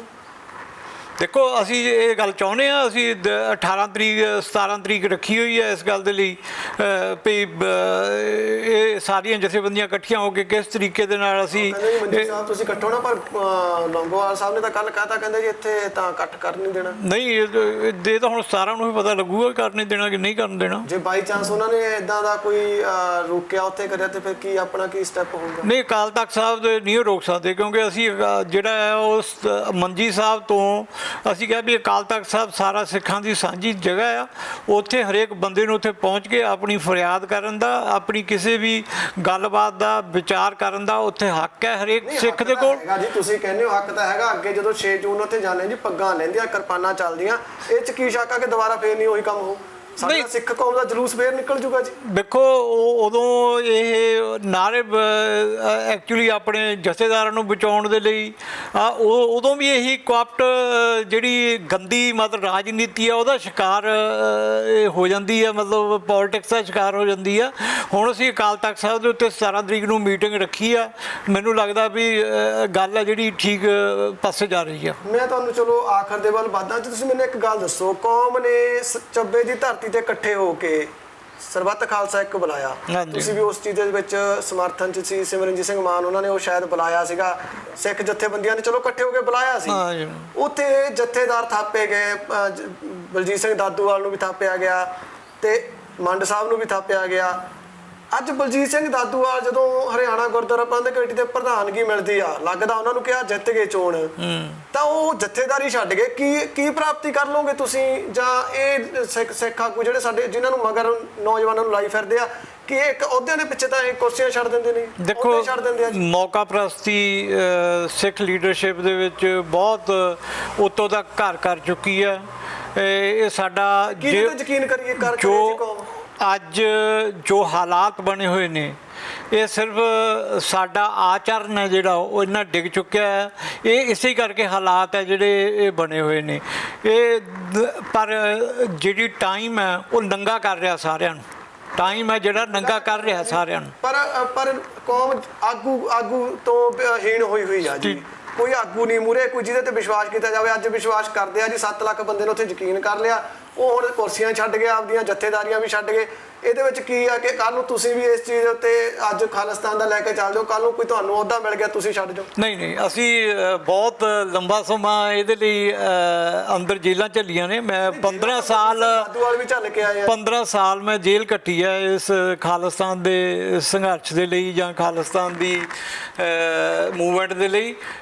ਸਾਨੂੰ ਕੋਈ ਇੱਦਾਂ ਦਾ ਪਿਆਰ ਨਹੀਂ, ਸਾਨੂੰ ਬਸ ਅਸੀਂ ਪਰਮਾਤਮਾ ਦੇ ਅੱਗੇ, ਸੱਚੇ ਪਾਤਸ਼ਾਹ ਦੇ ਅੱਗੇ ਅਰਦਾਸ ਕਰਦੇ ਹਾਂ ਕਿ ਜਿਸ ਨੂੰ ਲੈ ਕੇ ਅਸੀਂ 1984 'ਚ ਅਰਦਾਸ ਕਰਕੇ ਚੱਲੇ ਸੀ, ਜਿਸ ਸੰਘਰਸ਼ ਦੇ ਲਈ, ਪਰਮਾਤਮਾ ਸਾਡੇ ਤੇ ਮਿਹਰ ਰੱਖੇ, ਅਸੀਂ ਉਹਦੇ ਨਾਲ ਨਿਭ ਸਕੀਏ ਅੱਜ ਤੱਕ। ਮੈਂ ਆਖਰ ਦੇ ਵਿੱਚ ਤੁਹਾਨੂੰ ਇੱਕ ਗੱਲ ਪੁੱਛਣ ਲੱਗਿਆ ਕਿ ਪਿਛਲੇ ਦਿਨੀ DGP ਜਿਹੜੇ ਆਪਣੇ ਸਮੇਤ ਸਿੰਘ ਸੈਣੀ ਦਾ ਜਿਹੜਾ ਰੌਲਾ ਪਿਆ ਹੋਇਆ, ਤੁਹਾਨੂੰ ਕੀ ਲੱਗਦਾ ਕਿ ਉਹਨਾਂ ਤੇ ਕੋਈ ਐਕਸ਼ਨ ਹੋ ਜੂ, ਕਰ ਦੂ ਸਰਕਾਰ? ਦੇਖੋ, ਜਿਸ ਤਰੀਕੇ ਦੇ ਨਾਲ ਕੇਸ ਥੱਲਿਓਂ ਡਿਊਟੀ ਮੈਜਿਸਟ੍ਰੇਟ ਤੋਂ ਲੈ ਕੇ ਐਡੀਸ਼ਨਲ ਸੈਸ਼ਨ ਜੱਜ ਤੇ ਫਿਰ ਹਾਈ ਕੋਰਟ ਤੋਂ ਲੈ ਕੇ ਕੇਸ ਵੱਜ ਕੇ ਸੁਪਰੀਮ ਕੋਰਟ ਤੱਕ ਪਹੁੰਚਿਆ, ਮੈਨੂੰ ਲੱਗਦਾ ਕਿ ਬਹੁਤ ਔਖਾ ਆ ਸੁਪਰੀਮ ਕੋਰਟ ਤੋਂ ਕੋਈ ਰਾਹਤ ਮਿਲਣੀ ਸੈਣੀ ਨੂੰ, ਸਮੇਤ ਸਿੰਘ ਸੈਣੀ ਨੂੰ, ਬਹੁਤ ਔਖਾ ਆ।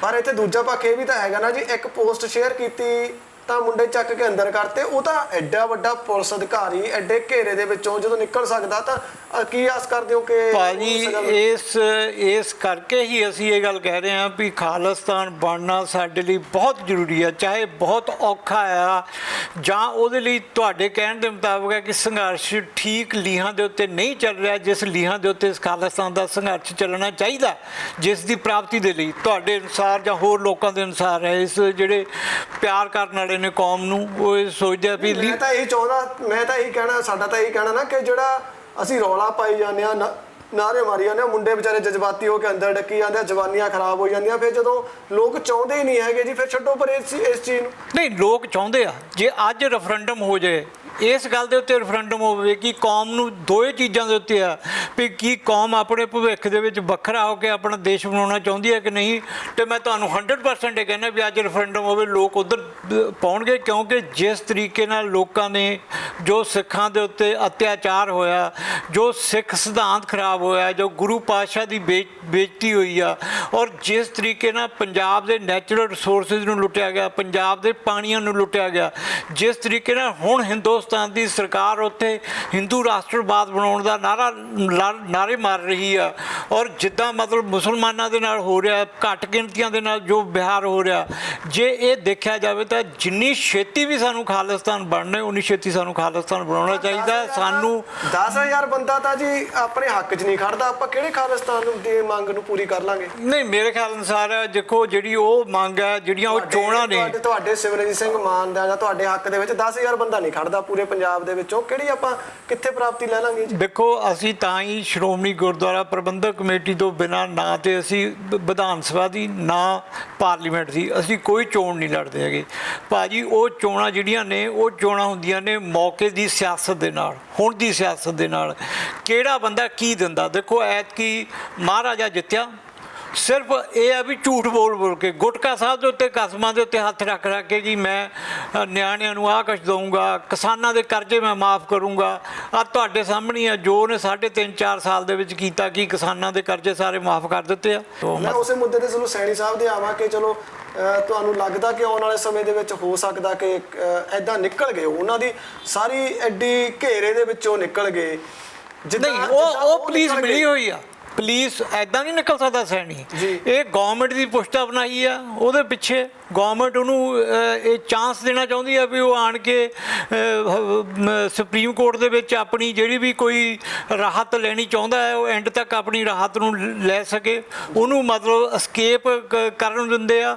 ਪੁਲਿਸ ਉਹਦੇ ਨਾਲ ਅੱਧੀ ਆ ਜਿਹੜੀ ਪੰਜਾਬ ਦੀ ਉਹ ਰਲੀ ਹੋਈ ਆ। ਪੁਲਿਸ ਤੇ ਯਕੀਨ ਹੀ ਨਹੀਂ ਜੀ, ਆਪ ਪੁਲਿਸ ਦਾ ਐਡਾ ਉੱਚ ਅਧਿਕਾਰੀ ਰਿਹਾ ਤੇ ਅੱਜ ਉਹ ਕਹਿ ਰਿਹਾ ਮੈਨੂੰ ਇਹਨਾਂ ਦੇ ਪੁਲਿਸ ਤੇ ਯਕੀਨ ਨਹੀਂ। ਹਾਂ ਬਿਲਕੁਲ, ਦੇਖੋ ਇਹ ਸਾਰੀਆਂ ਹੀ ਇਹ ਗੱਲਾਂ ਜਿਹੜੀਆਂ ਨੇ ਇਹ ਪਾਜ ਖੇਡਦੀਆਂ ਨੇ ਹਿੰਦੁਸਤਾਨ ਸਰਕਾਰ ਦੀਆਂ ਚਾਲਾਂ ਦਾ, ਵੀ ਉਹ ਘੱਟ ਗਿਣਤੀ ਦੇ ਨਾਲ ਕਿਵੇਂ ਚਾਲਾਂ ਚੱਲਦੇ ਆ, ਕਿਵੇਂ ਘੱਟ ਗਿਣਤੀਆਂ ਨੂੰ ਮਰਵਾਉਂਦੇ ਆ। ਤੁਹਾਨੂੰ ਕੀ ਲੱਗਦਾ ਇਕੱਲਾ ਸੈਣੀ ਨੇ ਹੀ ਸਿੱਖ ਕੌਮ ਦੇ ਨਾਲ ਇੰਨਾ ਘਾਣ ਕੀਤਾ? ਜਿਹੜੇ ਹੋਰ ਇੰਨੇ ਉੱਚ ਨਹੀਂ, ਬਹੁਤ ਉਹ ਕਾਹਤੇ ਅੱਜ ਫਿਰਦੇ ਨੇ ਜੀ, ਉਹਨਾਂ ਲਈ ਤੁਸੀਂ ਕਿਉਂ ਨਹੀਂ ਸੰਘਰਸ਼ ਕਰਦੇ? ਬਹੁਤ ਜਿਹੜਾ ਵੀ ਕੋਈ ਕੇਸ, ਜਿੱਦਾਂ ਹੁਣ ਸੈਣੀ ਦੇ ਉੱਤੇ ਇੱਕ ਕੇਸ ਫੜਿਆ ਗਿਆ, ਮਲਤਾਨੀ ਦਾ ਕੇਸ ਬਾਹਰ ਆ ਗਿਆ, ਪਰ ਜੇ ਇਹ ਫੜਿਆ ਜਾਊਗਾ, ਹੁਣ ਜਦੋਂ ਇਹ ਫੜਿਆ ਜਾਊਗਾ ਤੇ ਪ੍ਰੋਫੈਸਰ ਬੁਲਾਰਾ ਵਾਲਾ ਕੇਸ ਵੀ ਬਾਹਰ ਆਊਗਾ, ਅਵਤਾਰ ਸਿੰਘ ਦਾਊ ਮਾਜਰੇ ਵਾਲਾ ਕੇਸ ਵੀ ਬਾਹਰ ਆਊਗਾ, ਪਿੰਕਾ ਮੋਹਾਲੀ ਵਾਲਾ ਵੀ ਕੇਸ ਬਾਹਰ ਆਊਗਾ। ਇਹਦੇ ਇੱਕ ਦੇ ਨਾਲ ਫੜੇ ਜਾਣ ਦੇ ਨਾਲ ਘੱਟ ਤੋਂ ਘੱਟ 15-20 ਕੇਸ ਹੈ ਜਿਹੜੇ ਜਿਨ੍ਹਾਂ ਦੇ ਉੱਤੇ ਹੁਣ ਤੱਕ ਵਰਕ ਹੋ ਚੁੱਕਿਆ, ਜਿਨ੍ਹਾਂ ਦਾ ਰੌਲਾ ਪੈ ਚੁੱਕਿਆ ਕਿ ਸੈਣੀ ਨੇ ਮਾਰਿਆ, ਉਹ ਸਾਰੇ ਸੈਣੀ ਦੇ ਉੱਤੇ ਚੱਲਣਗੇ। ਨਹੀਂ, ਅਫਸਰ ਹੋਰ ਵੀ ਤਾਂ ਹੈਗੇ ਨੇ ਨਾ ਜਿਨ੍ਹਾਂ ਨੇ ਮਾਰੇ ਨੇ, ਬਿਲਕੁਲ ਉਹਨਾਂ ਵੱਲ ਨੂੰ ਤੁਸੀਂ ਕਿਉਂ ਨਹੀਂ ਰੁਖ ਕਰਦੇ? ਦੇਖੋ ਕਈ ਵਾਰੀ ਜਿੱਦਾਂ ਹੁਣ ਮਲਤਾਨੀ ਦਾ ਕੇਸ 29 ਸਾਲ ਕਿਉਂ ਅੜਿਆ ਰਿਹਾ ਕਿ 29 ਸਾਲ ਦੇ ਵਿੱਚ ਮਲਤਾਨੀ ਦੇ ਪਰਿਵਾਰ ਜੋ ਕੋਈ ਵੀ ਬੰਦਾ ਬਾਹਰ ਨਿੱਤਰ ਕੇ ਇੱਦਾਂ ਦਾ ਨਹੀਂ ਆਇਆ ਜਿਸ ਨੇ ਆਪ ਆਣ ਕੇ ਐਪਲੀਕੇਸ਼ਨ ਦਿੱਤੀ ਹੋਵੇ। ਜਦੋਂ ਇਹ ਪਿੱਛੇ ਮਲਤਾਨੀ ਦਾ ਕੇਸ ਜਿਹੜੀ ਇਹ ਗੱਲ ਕਰਦਾ ਕਿ ਸੁਪਰੀਮ ਕੋਰਟ 'ਚੋਂ ਹਾਰਿਆ ਗਿਆ, CBI ਨੇ ਉਹਦੀ ਇਨਵੈਸਟੀਗੇਸ਼ਨ ਕੀਤੀ ਆ, ਉਹ ਇਸੇ ਕਰਕੇ ਸਭ ਤੋਂ ਵੱਡਾ ਉਹਦਾ ਹਾਰਨ ਦਾ ਕਾਰਨ ਸੀਗਾ ਕਿ ਮਲਤਾਨੀ ਦੇ ਆਪਣੇ ਪਰਿਵਾਰ 'ਚੋਂ ਨਾ ਤੇ ਉਹਦਾ ਭਰਾ ਐਪਲੀਕੈਂਟ ਸੀਗਾ, ਨਾ ਉਹਦੇ ਫਾਦਰ ਸਾਹਿਬ ਐਪਲੀਕੈਂਟ ਸੀਗੇ।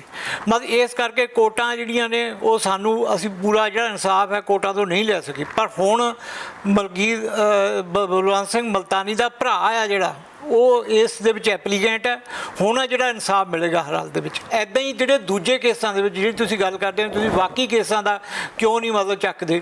ਉਹਨਾਂ ਕੇਸਾਂ ਦੇ ਵਿੱਚ ਉਹਨਾਂ ਦੇ ਪਰਿਵਾਰ ਹੈ ਜਿਹੜੇ ਉਹ ਪੂਰਾ ਸਾਥ ਨਹੀਂ ਦਿੰਦੇ, ਕਈ ਵਾਰੀ ਉਹ ਡਰੇ ਹੁੰਦੇ ਆ। ਮੇਰਾ ਆਖਰੀ ਸਵਾਲ ਜੀ, ਲੋਕਾਂ ਦਾ ਇਹ ਕਹਿਣਾ ਕਿ ਜਿਹੜੇ ਦਲ ਖਾਲਸਾ ਹੋ ਗਿਆ, ਸਿਮਰਨਜੀਤ ਸਿੰਘ ਮਾਨ ਹੋਣੀ ਹੋ ਗਏ, ਇਹ ਕੀ ਕਰਦੇ ਨੇ? ਸਰਕਾਰਾਂ ਦੇ ਨਾਲ ਗਲੇ ਹੋਏ ਨੇ, ਇਹ ਕੀ ਕਰਦੇ ਨੇ ਜੀ? ਇਹ ਖਾਲਿਸਤਾਨ ਦਾ ਨਾਰਾ ਮਾਰ ਦਿੰਦੇ ਨੇ, ਮਾਫ ਕਰਨਾ ਜੀ, ਕਿ ਖਾਲਿਸਤਾਨ ਦੇ ਨਾਰੇ ਮਾਰ ਦਿੰਦੇ ਨੇ। ਜਿਹੜੇ ਮੁੰਡੇ ਇਹਨਾਂ ਦੇ ਮਗਰ ਲੱਗ ਕੇ ਆਉਂਦੇ ਨੇ ਉਹਨਾਂ ਨੂੰ ਚੱਕ ਕੇ ਸਰਕਾਰਾਂ ਜੇਲ੍ਹਾਂ 'ਚ ਡੱਕ ਦਿੰਦੀਆਂ ਨੇ। ਵੀ ਇਹ ਲੋਕਾਂ ਨੇ ਇਹ ਨੇ ਜਿਹੜੇ ਇਹ ਮੁੰਡਿਆਂ ਦੀ ਪਹਿਚਾਣ ਕਰਾ ਕੇ ਦਿੰਦੇ ਆ ਸਰਕਾਰਾਂ ਨੂੰ ਕਿ ਆਹ ਨੇ ਜੀ, ਇਹਨਾਂ ਦੇ ਕੇਸ ਬਣਦਾ ਨਹੀਂ। ਲੋਕਾਂ ਦਾ ਕਹਿਣਾ ਇਹ ਆ ਕਿ ਫਿਰ ਜੇ ਉਹਨਾਂ ਦੇ ਬਣਦਾ ਇਹਨਾਂ ਦੇ ਕਿਉਂ ਨਹੀਂ ਬਣਦਾ? ਇਹ ਸਿਰਫ ਨਾਰਾ ਮਾਰ ਕੇ ਪਰੇ ਹੋ ਜਾਂਦੇ ਆ। ਜਿਹੜੇ ਮੁੰਡੇ ਜਜ਼ਬਾਤੀ ਹੋ ਕੇ ਸਾਹਮਣੇ ਆਉਂਦੇ ਆ ਉਹਨਾਂ ਨੂੰ ਸਰਕਾਰ ਚੱਕ ਕੇ ਅੰਦਰ ਡੱਕ ਦਿੰਦੀ ਆ, ਇਹਨਾਂ ਨੂੰ ਕਿਉਂ ਨਹੀਂ ਡੱਕਦੀ ਜੀ ਸਿਮਰਨਜੀਤ ਸਿੰਘ ਮਾਨ ਜਾਂ ਉਹਨਾਂ ਦੀ ਪਾਰਟੀ ਜਾਂ ਤੁਹਾਡੇ ਤੇ ਕੋਈ ਕਾਰਵਾਈ ਕਿਉਂ ਨਹੀਂ ਹੁੰਦੀ? ਇਹ ਲੋਕਾਂ ਦਾ ਸਵਾਲ ਆ ਜੀ। ਦੇਖੋ ਦਲ ਖਾਲਸਾ ਦੇ ਨਾਲ ਸੰਬੰਧਿਤ ਜਿਹੜਾ ਜੇ ਅੱਜ ਤੱਕ ਕੋਈ ਵੀ ਮੁੰਡਾ ਨਹੀਂ ਫੜਿਆ ਗਿਆ, ਕਿਉਂਕਿ ਅਸੀਂ ਨਹੀਂ ਉਹ ਜ਼ਰੂਰੀ ਨਹੀਂ ਵੀ ਤੁਹਾਡੇ ਨਾਲ ਨੌਜਵਾਨ ਪੰਜਾਬ ਦਾ ਉਹ ਖਾਲਿਸਤਾਨ ਦੇ ਮੁੱਦੇ ਤੇ ਹੀ ਅੰਦਰ ਚੱਕਿਆ ਗਿਆ,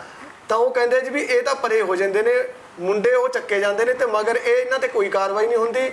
ਜੇ ਮਾਨ ਸਾਹਿਬ ਦੇ ਉੱਤੇ ਜਿਹੜੇ ਐਕਟ ਲੱਗੇ ਸੀ ਉਹ ਵੀ ਹਟਾ ਦਿੱਤੇ ਗਏ, ਪਰ ਮੁੰਡਿਆਂ ਨੂੰ ਚੱਕ ਅੰਦਰ ਡੱਕੀ ਜਾਂਦੇ ਆ। ਦੇਖੋ ਮੈਂ ਸ਼੍ਰੋਮਣੀ ਅਕਾਲੀ ਦਲ ਅੰਮ੍ਰਿਤਸਰ ਦਾ ਜਿਹੜਾ ਜਵਾਬ ਹੈ ਉਹ ਮਾਨ ਸਾਹਿਬ ਦੇਣਗੇ ਤੁਹਾਨੂੰ, ਮੈਂ ਦਲ ਖਾਲਸਾ ਦਾ ਜਵਾਬ ਦਿੰਦਾ ਕਿਉਂਕਿ ਮੈਂ ਉਹਦਾ ਪ੍ਰਧਾਨ ਹਾਂ। ਦਲ ਖਾਲਸਾ ਨੇ ਅੱਜ ਤੱਕ ਕੋਈ ਵੀ ਦਲ ਖਾਲਸਾ ਦੀ ਬਦੌਲਤ ਕੋਈ ਵੀ ਨੌਜਵਾਨ ਹੈ ਜਿਹੜਾ ਜੇਲ੍ਹਾਂ ਦੇ ਵਿੱਚ ਨਹੀਂ ਗਿਆ ਹੈਗਾ। ਜੇ ਕੋਈ ਫੜੇ ਗਏ ਆ ਅਸੀਂ ਉਹਨਾਂ ਦੀ ਪੂਰੀ ਪੈਰਵਾਈ ਕੀਤੀ ਆ ਔਰ ਛਡਾਏ ਆ। ਅੱਜ ਤੱਕ ਕਿਸੇ ਨੂੰ ਕੋਈ ਸਜ਼ਾ ਜਾਫਤਾ ਨਹੀਂ ਹੋਣ ਦਿੱਤਾ ਕਿਸੇ ਨੌਜਵਾਨਾਂ ਨੂੰ, ਕਿਉਂਕਿ ਅਸੀਂ ਇਹ ਜਿੰਨੇ ਵੀ ਦਲ ਖਾਲਸਾ ਦੀ ਲੀਡਰਸ਼ਿਪ ਹੈ ਉਹ ਆਪ ਜੇਲ੍ਹਾਂ ਕੱਟ ਕੇ ਆਈ ਹੈ 10-10 12-12 ਸਾਲ 15 ਸਾਲ। ਸਾਨੂੰ ਪਤਾ ਵੀ ਉੱਥੇ ਜੇਲ੍ਹ ਦੇ ਵਿੱਚ ਜਾਣ ਦੇ ਨਾਲ ਪਰਿਵਾਰ ਦਾ ਕਿੰਨਾ ਬੜਾ ਨੁਕਸਾਨ ਹੁੰਦਾ ਔਰ ਨੌਜਵਾਨ ਜਿਹੜਾ ਜੇਲ੍ਹ ਦੇ ਵਿੱਚ ਜਾਂਦਾ ਉਹਦਾ ਕਿੰਨਾ ਕੈਰੀਅਰ ਹੈ ਜਿਹੜਾ ਖਤਮ ਹੁੰਦਾ। ਉਹਨਾਂ ਇਹਨਾਂ ਤੇ ਕਾਰਵਾਈ ਹੁੰਦੀ ਨਹੀਂ, ਵਿਚਾਰੇ ਨੌਜਵਾਨ ਭੁਰਾ ਉਮਰ ਦੇ ਚੱਕ ਅੰਦਰ ਡੱਕੀ ਜਾਂਦੇ ਆ ਜੀ, ਇਹ ਤਾਂ ਘਰੇ ਬੈਠੇ ਨੇ ਆਰਾਮ ਨਾਲ। ਬਿਲਕੁਲ ਅਸੀਂ ਤੁਹਾਨੂੰ ਮੈਂ ਵਾਅਦਾ ਕਰਦਾ ਵੀ ਦਲ ਖਾਲਸਾ ਦੇ ਕਾਰਨ ਕੋਈ ਵੀ ਬੰਦਾ ਅਜੇ ਤੱਕ ਅੰਦਰ ਨਹੀਂ ਗਿਆ। ਜਿਹੜੇ ਕੋਈ ਨਵੇਂ ਬੰਦੇ ਗਏ ਆ ਉਹ ਆ ਹੁਣ ਨਵੀਂ ਜਿਹੜੀ ਬਾਹਰੋਂ ਚੱਲੀ ਗੱਲਬਾਤ ਹੈ SFJ ਵਾਲੀ ਸਿੱਖਸ ਫॉर ਜਸਟਿਸ ਵਾਲੀ, ਉਹਨਾਂ ਕਾਰਨ ਅੰਦਰ ਗਏ ਆ। ਮਤਲਬ ਸਾਡੇ ਕਾਰਨ ਕੋਈ ਬੰਦਾ ਨਹੀਂ ਅੰਦਰ ਗਿਆ। ਇਹਦਾ ਮਤਲਬ ਫਿਰ ਤੁਸੀਂ ਉਹਨਾਂ ਦੀ ਪੈਰਵਾਈ ਨਹੀਂ ਕਰੋਗੇ? ਨਹੀਂ, ਅਸੀਂ ਕਰ ਰਹੇ ਹਾਂ, ਪੈਰਵਾਈ ਕਰ ਰਹੇ ਹਾਂ। ਅਸੀਂ ਪੈਰਵਾਈ ਅਸੀਂ ਹਰ ਹਾਲਤ 'ਚ ਕਰ ਰਹੇ ਹਾਂ। ਤੁਹਾਨੂੰ ਦੱਸਿਆ ਵੀ ਜਸਪਾਲ ਸਿੰਘ ਮੰਝਪੁਰ ਹੁਣੀ ਜਿਹੜੇ ਪੰਥ ਦੇ ਵਕੀਲ ਨੇ ਉਹਨਾਂ ਨੇ ਸਾਰੇ ਜ਼ਿਲ੍ਹਿਆਂ ਦੇ ਵਿੱਚ ਇੱਕ ਵਿਸ਼ੇਸ਼ ਟੀਮ ਤਿਆਰ ਕੀਤੀ ਆ ਔਰ ਹਰੇਕ ਕੇਸ ਹੈ ਜਿਹੜਾ ਖਾਲਿਸਤਾਨ ਦੇ ਨਾਲ ਸੰਬੰਧਿਤ ਹੈਗਾ ਜਾਂ ਨੌਜਵਾਨ ਦਾ ਖਾਲਿਸਤਾਨ ਦੀ ਮੂਵਮੈਂਟ ਨਾਲ ਰਿਲੇਟਡ ਹੈ ਕਿਸੇ ਨਾ ਤਰੀਕੇ ਨਾਲ, ਉਹ ਸਾਰੇ ਕੇਸ ਉਹ ਲੜਦੇ ਆ।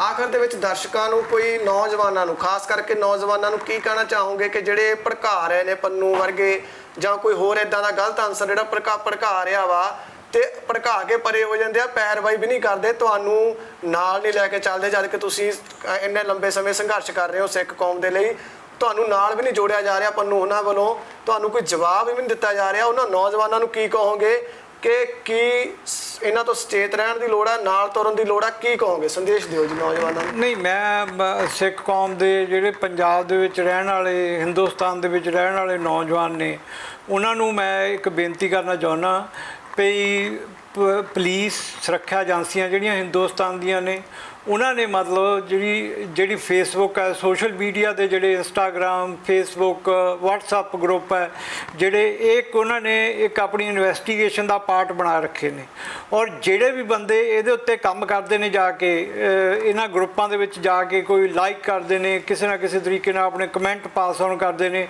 ਤਾਂ ਇਹ ਮੂਵਮੈਂਟ ਹੈ ਜਿਹੜੀ ਖਾਲਿਸਤਾਨ ਦੀ ਇਹ ਅਗਲੇ ਨੌਜਵਾਨਾਂ ਦੇ ਹੱਥਾਂ ਦੇ ਵਿੱਚ ਨਾ ਜਾਵੇ।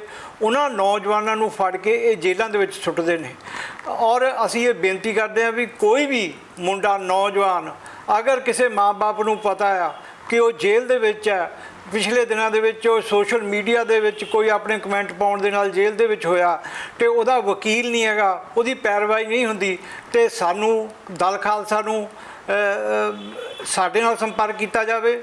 ਮੇਰਾ ਨੰਬਰ ਹੈ 9779499363 ਔਰ ਮੇਰੇ ਨਾਲ ਸੰਪਰਕ ਕੀਤਾ ਜਾਵੇ ਤਾਂ ਕਿ ਉਹਨੂੰ ਕਾਨੂੰਨੀ ਤੌਰ ਦੇ ਉੱਤੇ ਕੋਈ ਜਿਹੜੀ ਮੁਹੱਈਆ ਕਰਾਈ ਜਾਵੇ ਹਰੇਕ। ਸੋ ਬਹੁਤ ਬਹੁਤ ਧੰਨਵਾਦ ਜੀ, ਤੁਸੀਂ ਸਮਾਂ ਦਿੱਤਾ ਮੈਨੂੰ ਤੇ ਸਾਨੂੰ ਸਮਾਂ ਦਿੱਤਾ ਕਿ ਜਿਹੜੇ ਇਸ ਮੁੱਦੇ ਨੂੰ ਲੈ ਕੇ ਮੁੰਡੇ ਭੜਕ ਕੇ ਜਾਂ ਜਜ਼ਬਾਤੀ ਹੋ ਕੇ ਵਿਚਾਰੇ ਆਪਦੀਆਂ ਜ਼ਿੰਦਗੀਆਂ ਖਰਾਬ ਕਰ ਰਹੇ, ਆਪਦੇ ਪਰਿਵਾਰਾਂ ਨੂੰ ਖਰਾਬ ਕਰ ਰਹੇ, ਉਹਨਾਂ ਨੂੰ ਵੀ ਸੰਜਮ ਦੇ ਨਾਲ ਕੰਮ ਲੈਣਾ ਚਾਹੀਦਾ। ਐਡਾ ਜਦੋਂ ਉਹਨਾਂ ਦਾ ਕੋਈ ਪੈਰਵਾਈ ਨਹੀਂ ਕਰ ਰਿਹਾ ਜੀ ਵਿਚਾਰੇ ਉੱਜੜ ਜਾਂਦੇ ਆ ਘਰ। ਤੁਸੀਂ ਤਾਂ ਜੇਲ੍ਹਾਂ ਦੇਖੀਆਂ ਜੀ, ਤੁਹਾਨੂੰ ਤਾਂ ਪਤਾ ਹੀ ਆ। ਤਾਂ ਅੱਜ ਤੁਸੀਂ ਵਧੀਆ ਤਰੀਕੇ ਨਾਲ ਦੱਸ ਸਕਦੇ ਹੋ ਨੌਜਵਾਨਾਂ ਨੂੰ ਕਿ ਆਪਦੇ ਕੰਮਕਾਰ ਕਰੋ, ਆਪਦੇ ਸੈਟਿੰਗ ਕਰੋ, ਆਪਦੇ ਪਰਿਵਾਰ ਦੇਖੋ, ਐਵੇਂ ਨਾ ਜਜ਼ਬਾਤੀ ਹੋ ਕੇ ਕਿਸੇ ਦੇ ਮਗਰ ਲੱਗ ਕੇ ਕੁਝ ਪੈਸਿਆਂ ਦੇ ਲਾਲਚ ਨੂੰ ਆਹ ਕੰਮਾਂ ਦੇ ਵਿੱਚ ਵੜੋ। ਸੋ ਇੱਥੇ ਮੈਂ ਦਰਸ਼ਕਾਂ ਨੂੰ ਆਖਰ ਦੇ ਵਿੱਚ ਇਹੀ ਕਹਿਣਾ ਚਾਹੁੰਦਾ ਕਿ ਮੀਡੀਆ ਇੱਕ ਨਿਰਪੱਖ ਆ, ਅਸੀਂ ਕਿਸੇ ਦੇ ਹੱਕ 'ਚ ਨਹੀਂ, ਅਸੀਂ ਕਿਸੇ ਦੇ ਵਿਰੋਧ ਦੇ ਵਿੱਚ ਨਹੀਂ ਹੈਗੇ। ਜੇ ਕੋਈ ਸਰਕਾਰ ਦੇਸ਼ ਦੇ ਵਿਰੁੱਧ ਦੇ ਵਿੱਚ ਕੋਈ ਕਾਰਵਾਈ ਕਿਸੇ ਤਰੀਕੇ ਦੀ ਹੁੰਦੀ ਆ, ਸਰਕਾਰਾਂ ਬੈਠੀਆਂ, ਏਜੰਸੀਆਂ ਬੈਠੀਆਂ, ਉਹ ਜ਼ਰੂਰ ਇਸ ਉੱਤੇ ਆਪਦੀ ਕਾਰਵਾਈ ਕਰਦੀਆਂ ਨੇ। ਜਿਵੇਂ ਚੀਮਾ ਸਾਹਿਬ ਨੇ ਕਿਹਾ ਕਿ ਨੌਜਵਾਨੀ ਨੂੰ ਸਮਝਦਾਰ ਹੋਣਾ ਚਾਹੀਦਾ, ਐਵੇਂ ਜਜ਼ਬਾਤੀ ਹੋ ਕੇ ਸੋਸ਼ਲ ਮੀਡੀਆ 'ਤੇ ਜਾਂ ਕਿਸੇ ਤਰੀਕੇ ਦੇ ਨਾਲ ਇੱਦਾਂ ਦਾ ਕੁਝ ਨਾ ਕਰ ਦਿਓ ਕਿ ਜਿਹਦੇ ਨਾਲ ਤੁਹਾਡੀ ਜ਼ਿੰਦਗੀ ਖਰਾਬ ਹੋ ਜਾਵੇ। ਕਿਉਂਕਿ ਸਾਨੂੰ ਪਤਾ ਇਸ ਇੰਟਰਵਿਊ ਤੋਂ ਬਾਅਦ ਕੋਈ ਸਾਡਾ ਵਿਰੋਧ ਵੀ ਹੋਣਾ ਹੋ ਸਕਦਾ, ਮੇਰਾ ਪਰਸਨਲ ਤੌਰ ਤੇ ਵੀ ਹੋਵੇ ਕਿ ਸ਼ਾਇਦ ਮੈਂ ਕਿਸੇ ਨੂੰ ਗਲਤ ਠਹਿਰਾ ਰਿਹਾ, ਮੈਂ ਕਿਸੇ ਨੂੰ ਗਲਤ ਨਹੀਂ ਠਹਿਰਾ ਰਿਹਾ। ਸਾਡਾ ਇਹ ਕਹਿਣਾ ਕਿ ਜੇ ਤੁਹਾਡੇ ਲਈ ਤੁਹਾਨੂੰ ਕੋਈ ਇਦਾਂ ਦੀ ਕਾਰਵਾਈ ਕਰਨ ਨੂੰ ਕਹਿੰਦਾ ਤਾਂ ਤੁਹਾਡਾ ਪਰਿਵਾਰ ਨੂੰ ਵੀ ਉਹਨਾਂ ਨੂੰ ਪਿੱਛੇ ਦੇਖਣਾ ਚਾਹੀਦਾ। ਤੁਹਾਡੀਆਂ ਜ਼ਿੰਦਗੀਆਂ ਨੌਜਵਾਨਾਂ ਦੀਆਂ ਦੁਬਾਰਾ ਨਹੀਂ ਮਿਲਣੀਆਂ। ਜੇਲ੍ਹਾਂ ਦੇ ਵਿੱਚ ਜਿਨ੍ਹਾਂ ਨੇ ਦੇਖੀਆਂ ਨੇ ਉਹਨਾਂ ਨੂੰ ਪਤਾ ਕਿ ਜੇਲ੍ਹਾਂ ਦੀ ਜ਼ਿੰਦਗੀ ਹੈ ਕੀ ਆ। ਪਿੱਛੇ ਘਰਾਂ ਦੇ ਵਿੱਚ ਚੁੱਲ੍ਹਿਆਂ ਦੇ ਉੱਤੇ ਘਾਹ ਉੱਗਦੇ ਦੇਖੇ ਨੇ, ਜਿਹੜੇ ਚੀਮਾ ਸਾਹਿਬ ਵਰਗਿਆਂ ਨੇ ਸੰਘਰਸ਼ ਦੇਖਿਆ ਉਹਨਾਂ ਨੂੰ ਪਤਾ ਵਾ।